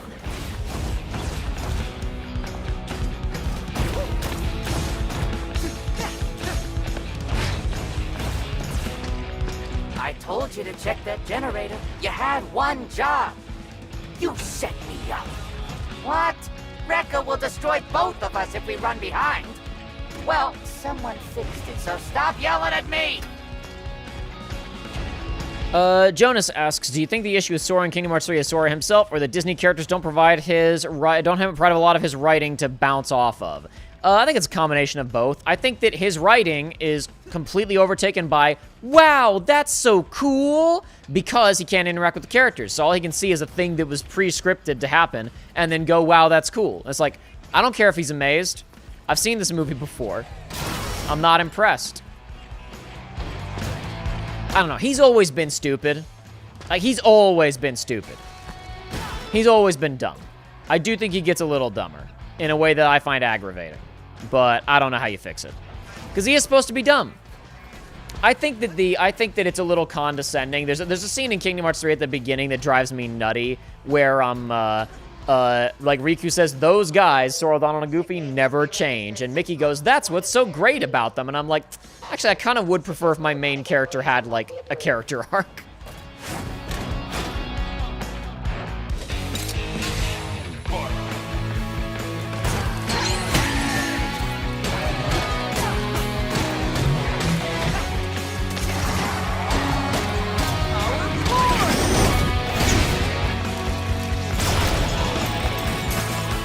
Hell yeah. Yes. Tough enemies won't react until you break their stun gauge. Once it's broken, you can knock them back or lift them in the air for combos. You need to continually attack them to break them. Leave them alone for too long, they'll recharge their gauge. Focus your attacks on a single enemy to take them out faster.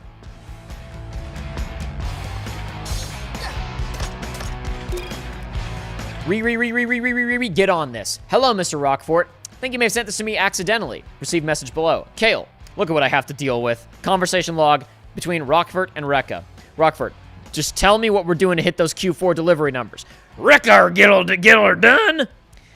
You can stop yelling. Caps lock is broken. Rekka works hard and types hard. I don't care how hard you work. Those units aren't out the door. We won't make our Q4 forecast. Then tell Zanzo to stop coming in so hot with the designs. Design is his problem. Making them is yours. Don't miss. Rekka got the Armstrong line up and running in 17 hours. While you're counting bills, Rekka's smashing rivets. You don't smash rivets. Look, all your hype talk better live up to it.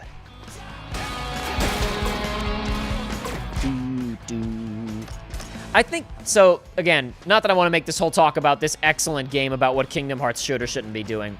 I think it's kind of ridiculous. Like, I talked about this before. One of the problems with chests in Kingdom Hearts is that there's never anything of value in them, because who cares about a potion? And half the time when you find armor in a chest, it's, like, not as good as what you already have. My thing is, like, in a game as lore-dense as Kingdom Hearts, why in Kingdom Hearts 3 do you only get the equivalent of Ansem reports in post-game? And why does every game only have 10 reports? Why don't chests have notes like those in them all the time? Why aren't those games incredibly dense on BioShock, like, audio log type storytelling? It's a great way to save money. You can tell a lot of story and communicate a lot of vibes, and in this case, comedy and tone, real cheap. It's a great option.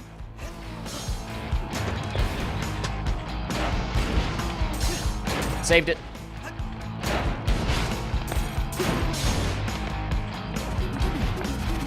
Rhythm games are too hard. I want to relax, but you gotta time it right. Wah, wah. Get back to work. Just one more game.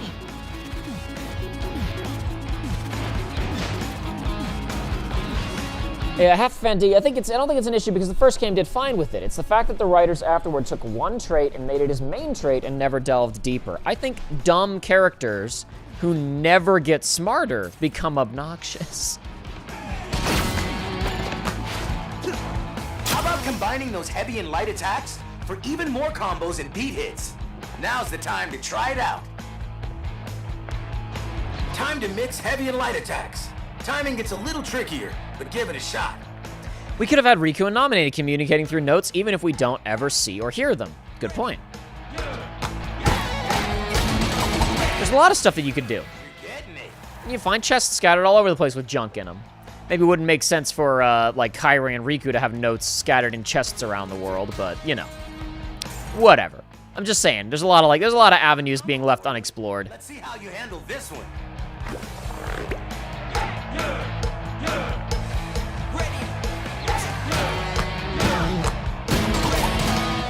You are really good at this. That one's crazy, by the way. Hold on. Look at this shit. Okay, I messed it up. Hold on. God, I really feel like the latency's off. I'm hitting it right on the timing.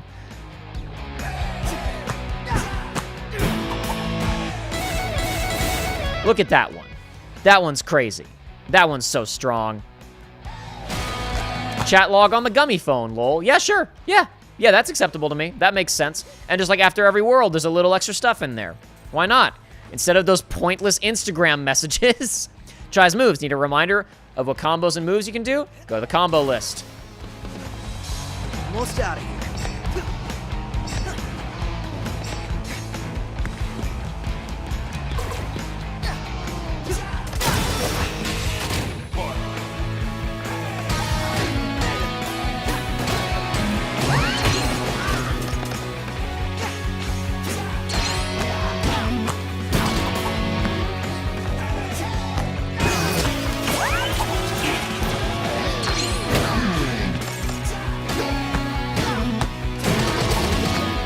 Damn it, how do I keep messing it up?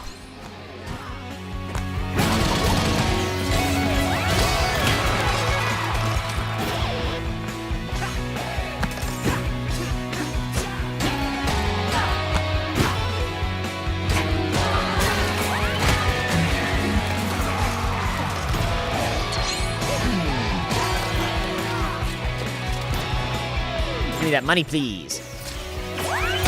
Damn it.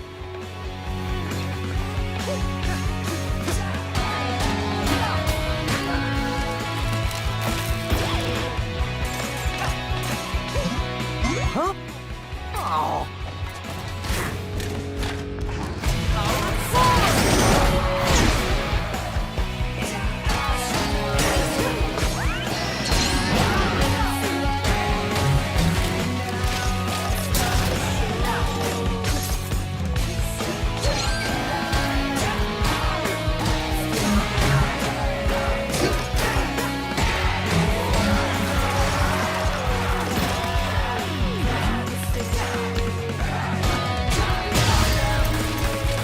Alright. Okay. That one was alright.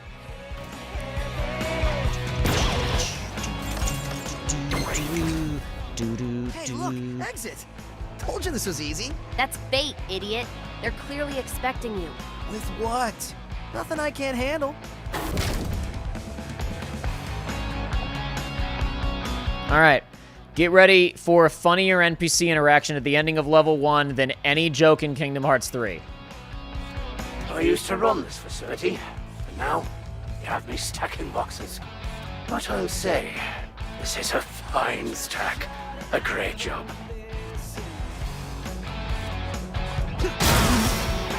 You must disapprove. Yet I do not.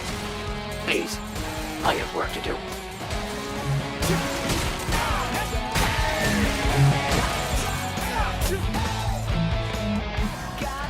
You may have destroyed me stack, but my memories remain.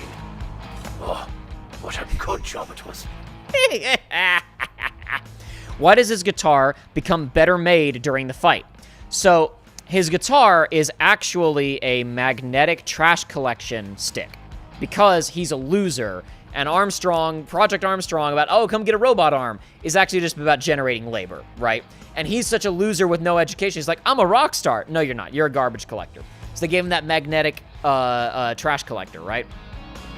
And then what he's actually doing is just sucking up loose odds and ends of junk that make it look like a V-neck guitar. But if you hit S rank during a fight, it becomes a real V-neck guitar. And it stays a real V-neck guitar as long as you maintain S rank.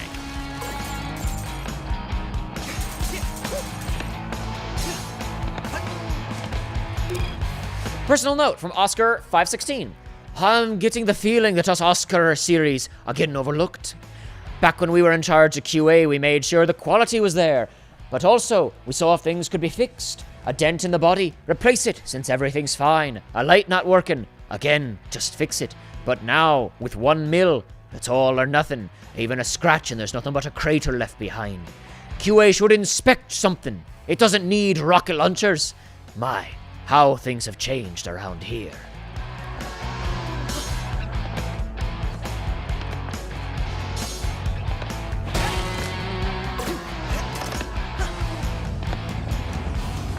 Oh, well, that's for later. That's for New Game Plus.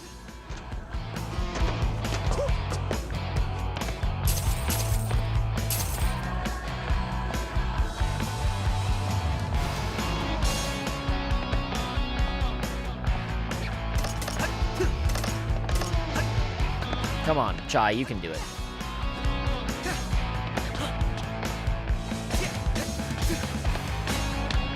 Woohoo! What do we got? Oh yeah, 3. Sweet. That's collecting 4. I thought it looked like it looks like I just finished one. I guess I gotta get 1 more. Okay. Almost to a health tank expansion. Not quite though.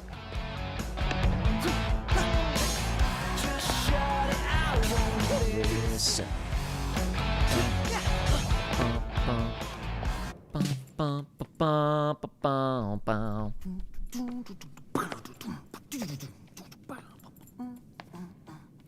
Biggest difference I'm noticing is characters actually talk to each other. If Sora was dumb, it would be fun. It would be fun if they just had. It would be fine if the writing just had fun with it. The one moment in KH3 where Sora being dumb like really works. This is a part where like we can't get this door open. This computer's keeping it open. Well, what if we just smash it? And Sora goes, "Oh, that's a really good idea." It doesn't quite feel in character, but it is a funny moment for a character being dumb. Ali W, what are we? You've been writing all day. What did you miss? You missed.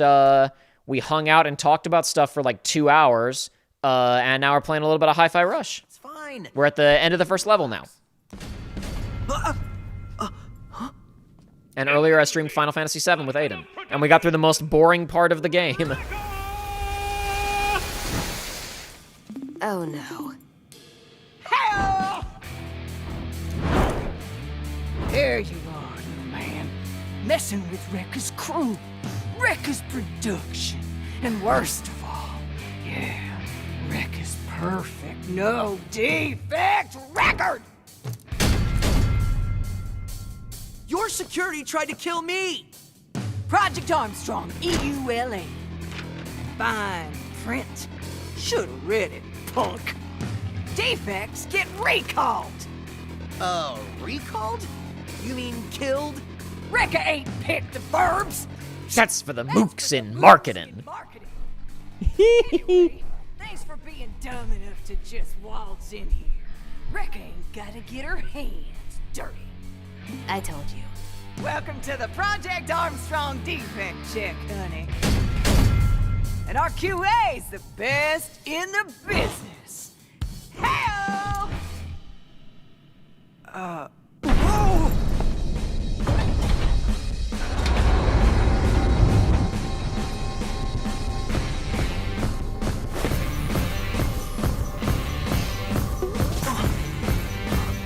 Well, they've even changed that to be Krafton instead of Microsoft Game Studios.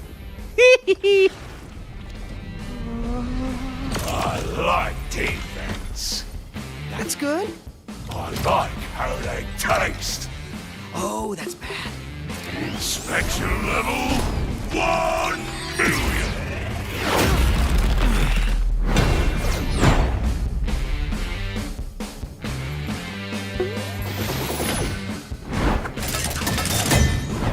Let's rock, big boy. Bring it.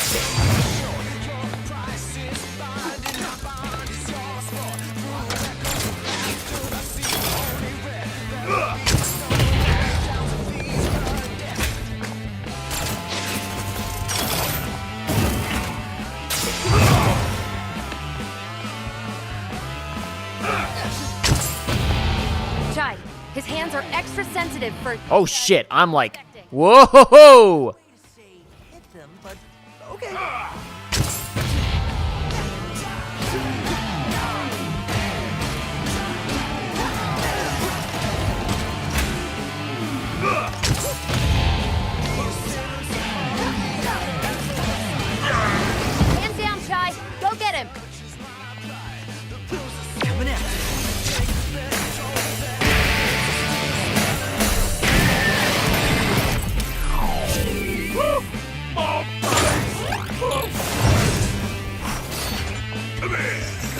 Still remember how this boss works, at least.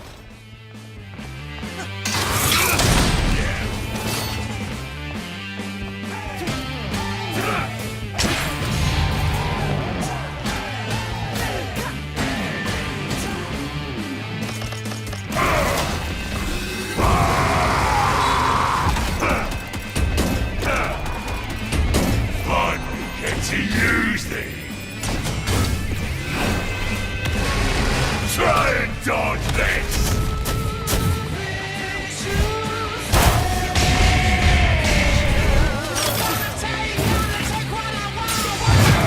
Oh, damn, he went high on that one.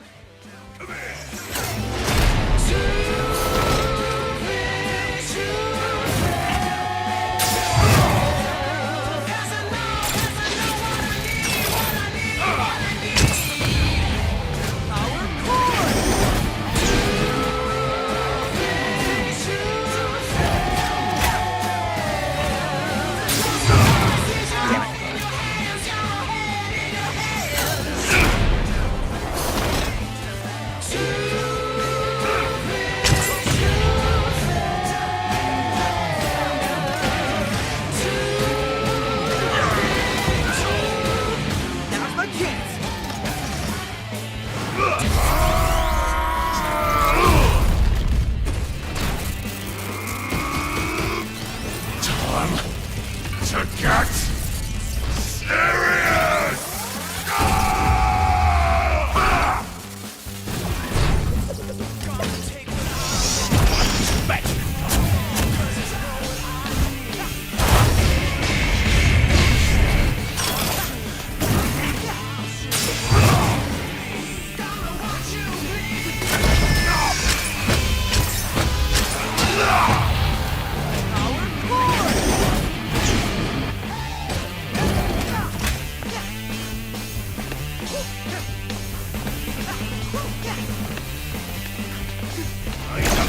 You can jump up and attack him, by the way. It's just like you leave yourself pretty exposed, and yeah, now I'm getting my ass kicked.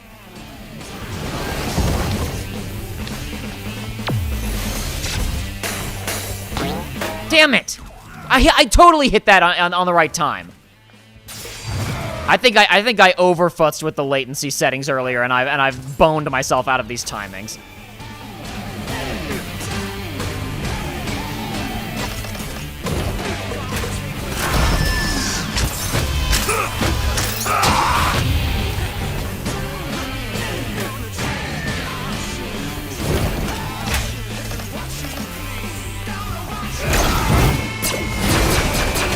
Damn it.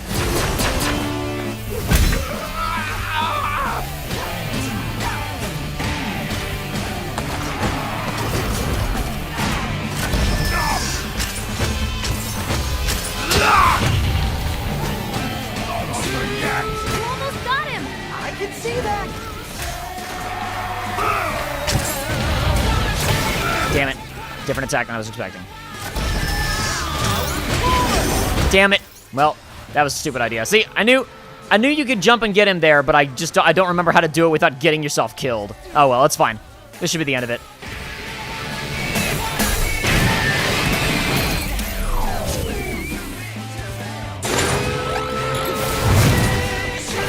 Does that literally say weak point on his forehead?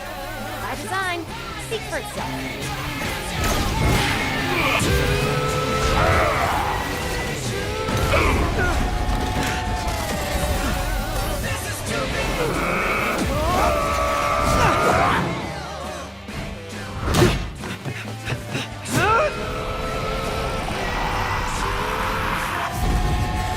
You got a killer track. But every song's gotta end.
Sass.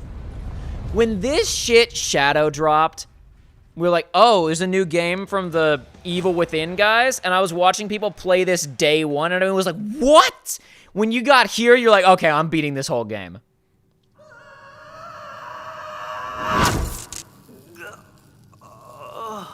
Half of ND with the hitting us with the Todd Howard emote that I added. Completely appropriate. Wow! Yeah, Did you see that? But this time, just shut up and follow me.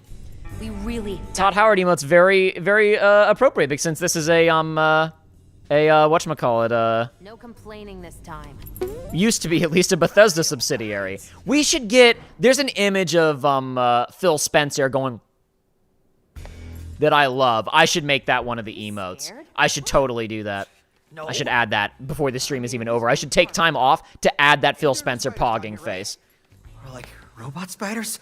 Oh, please don't let there be robot spiders. This it? In here. Look at how cool that is. Look at how cool that was. It's that thing where it flashes a light back and forth really quick to create the illusion of an image. Her tail can do it. That's amazing. Catbot?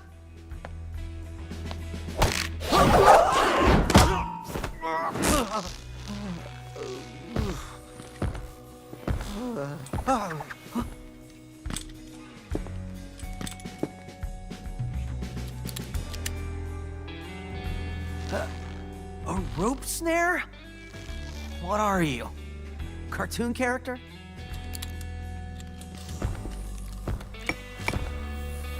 So that's where the magic happens, huh?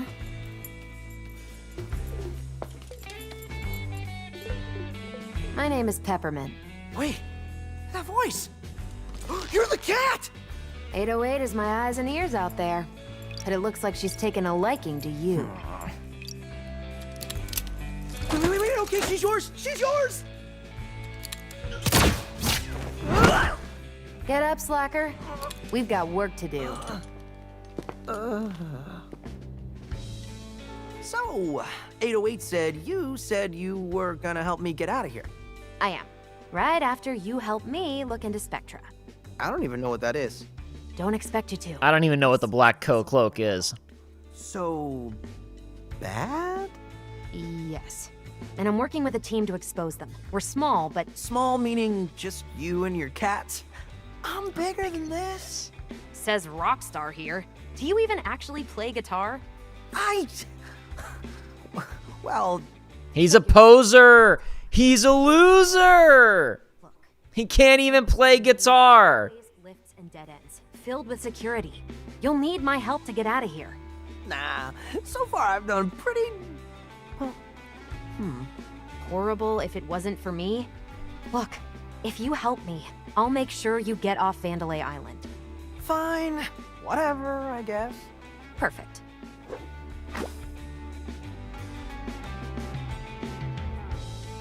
Sorry, gang, 1 second. I gotta check something.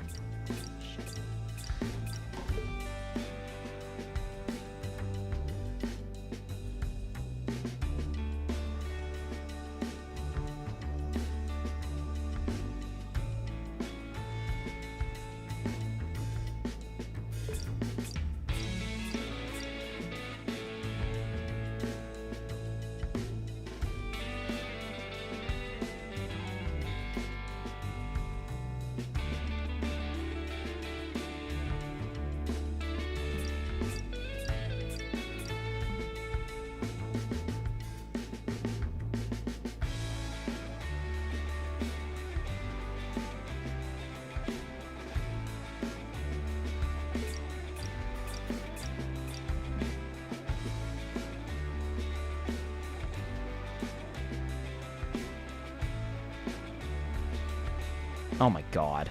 I'm sorry, gang. Give me just a moment here.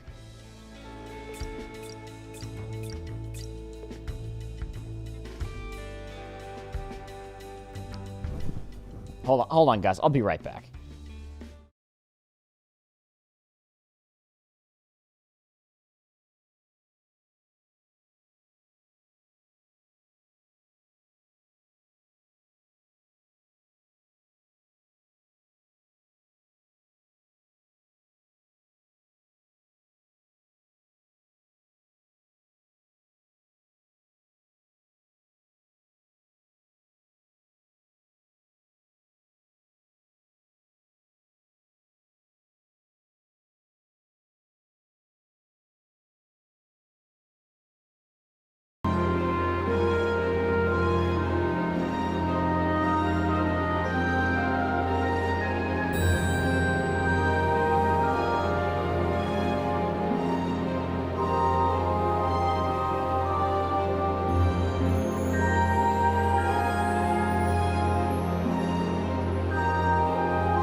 All right, sorry about that. We probably do have to wrap up in a minute here, but I just, my phone was being uncooperative with me responding to some messages that I needed to get back to something about.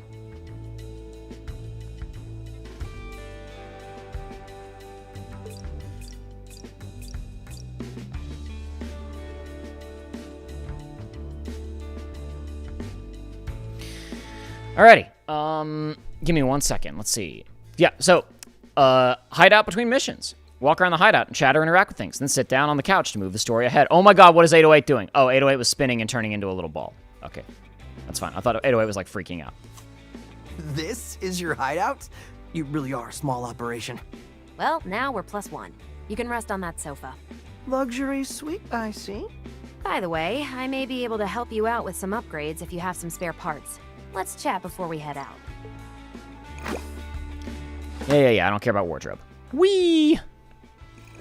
I'm not the master of Vandalay tech, but with some gears, I may be able to give you a bit more fight.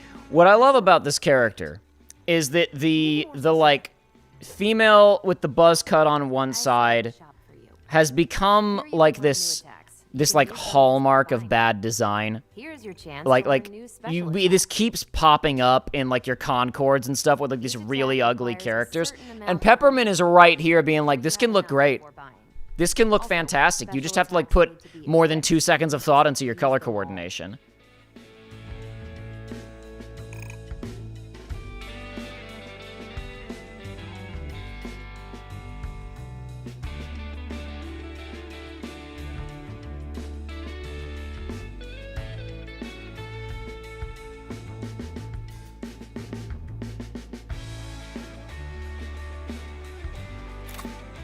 Anyway, so yeah, and you know, it's like any good Devil May Cry character action game, whatever. We got other moves that we can unlock here to do more stuff that I was trying to do in the first level and consistently messing up my combos because I was overcomplicating it. What's this? I've got an idea for something, but let's just say it's still in pre-pro. How are you doing all this with gears? Don't underestimate me. I can do more than you think. All right, let me see what you got. Purchase combos and moves. So what do we got here? What kind of moves we got in here? This menu, again, watching like streamers get to this day one and seeing the sauce that this game has animation-wise, I'm gonna underreact to these because I've seen them all. But look at how crazy good this shit looks.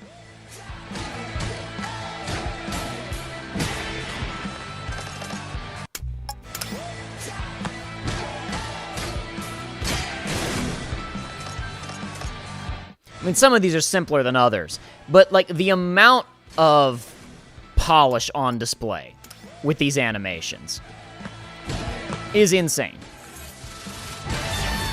That one in particular is so cool. The spin around, sucking in more trash.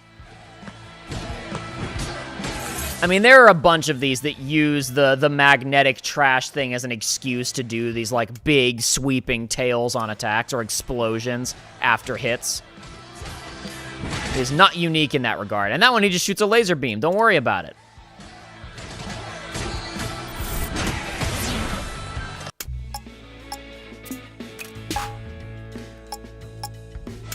This one's pretty simple. Instead of having an actual attack for your click in L3 and R3, you can just heal.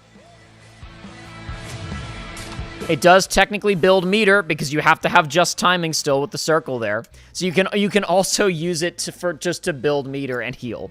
But I mean, who's gonna do that? Who's gonna do that when you could, you know, kill stuff like this way, with an overdrive from Final Fantasy X?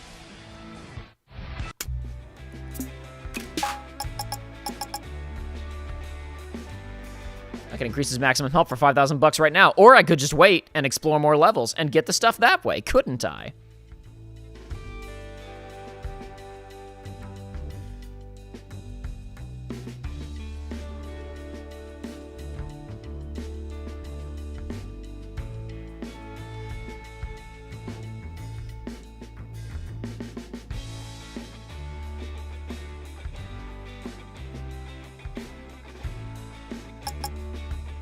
Special attack slot upgrade. You can have more than one special attack and swap between them. Costs 40,000 gears. Can't do that right now. What do we got here? Square, triangle, square, square, square. Square, square, hold, square, square, square. It's pretty good. Kind of attacks in that sweep right in front of me. I like that. Boom, boom. Another heavy attack.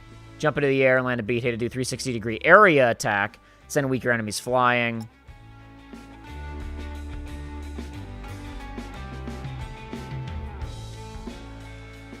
Bam, bam, bam, bam.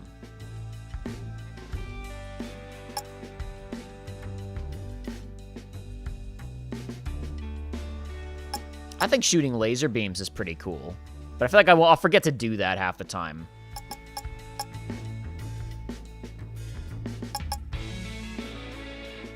Simpler is probably better for me as I remember how to play this video game.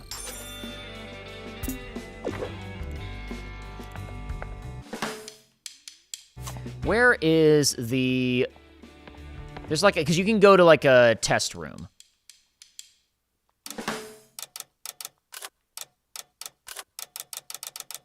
See, we do have some combos already. What have we got? That's the basic one. We got that. Square, triangle, triangle. Yep, okay, I have been doing that, and then that's the one, yeah, that ends with that. Okay. Triangle, square, square. More of a single hit target. Okay. Dash attack, arrow launch, rise up, hammer on, stomp box. Alrighty. Isn't there a way to... No. Where's the thing I'm looking for? Do I have to talk to her? Do I have to talk to Peppermint? There it is, training room. Thank you. Might want to give some of your new moves a run through. Don't want you to explode or anything. Wait, what? Just kidding. I can set up a training room for you to practice. Let me know when you're ready to wow me with something cool. Oh yeah, I'm gonna wow you with something cool, all right.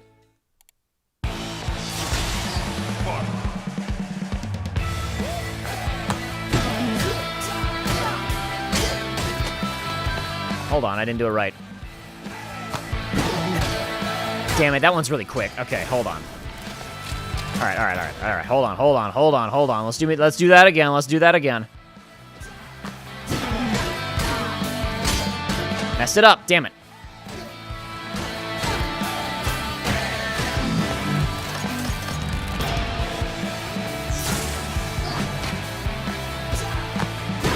Messed it up.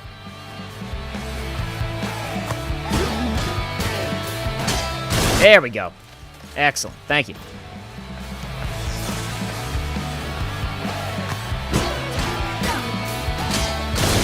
Hell yeah. All right, that's decent crowd control right there.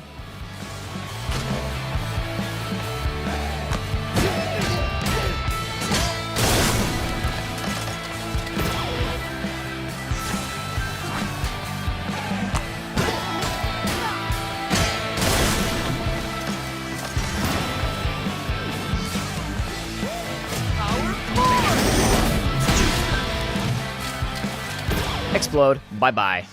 Alrighty.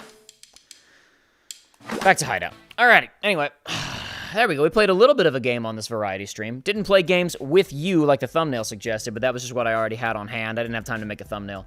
Because between Aiden being here and me doing this, I had to sprint over and make lunch real quick and then come back. So I just used the thumbnail that I had.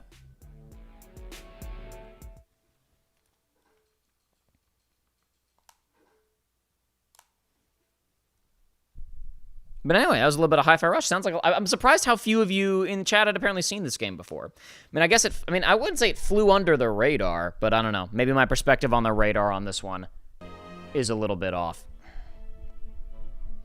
Because it did have basically no marketing. It was shadow dropped, but it was quite well received. And I wouldn't shut up about it.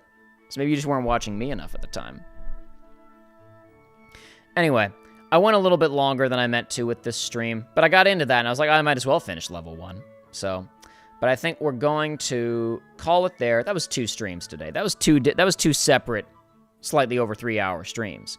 So, I think that was plenty. Reminder again that YouTube is offering me stupid money if you become a member right now. So, if you haven't already, consider becoming a member to get access to Pointing Soy Jack Jacob emoji, Morshu emoji, Todd Howard emoji, and more coming soon. That being said, Probably won't be too many streams in the near future. I might slip in a stream after work, like one time this week, maybe. But I'm gonna be stupid busy with work stuff for the next couple of weeks, so it might be a little while before I'm back on again. FF7 Remake playthroughs should continue, unless I have time to, like, cut any other stuff to put out in the interim. I've got a couple of, like, other highlights and things that I'm like, I need to go finish cutting that highlight and put that out, but frankly, I'm so busy, I don't know if I'm going to have time to put them together, but we'll see. Yeah, see there, Half of Andy just demoed all the sweet emojis you could get, and there will be more soon in the near future. But mainly just think of it as taking money out of YouTube's pocket, even though it's actually going to benefit them, because they're going to be able to go to a quarterly earning meeting and say, see, look, we grew this much. You should invest in us because we're going to keep growing that much. Except that they won't keep growing that much, and eventually it's got to bite them in the ass, right? Eventually these tech stocks have got to collapse, right? Eventually. But probably not today. In the meantime, though, you can give me $5 for the low, low price of 99 cents. Pretty cool. And by me, I mean myself, Joey, and Aiden will split it. Anyway, but that's it for me for today. Thanks for coming in and hanging out, and I'll see you guys next time. I'm sorry I got a little frazzled at the end there. I have a real-life situation going on that just came up a little bit suddenly. I was going to wrap up the stream anyway. I should have wrapped it up a while ago, but anyway, that's about it. Almost a full day of work. Almost. PRDA, Pruda. Almost. See you guys next time.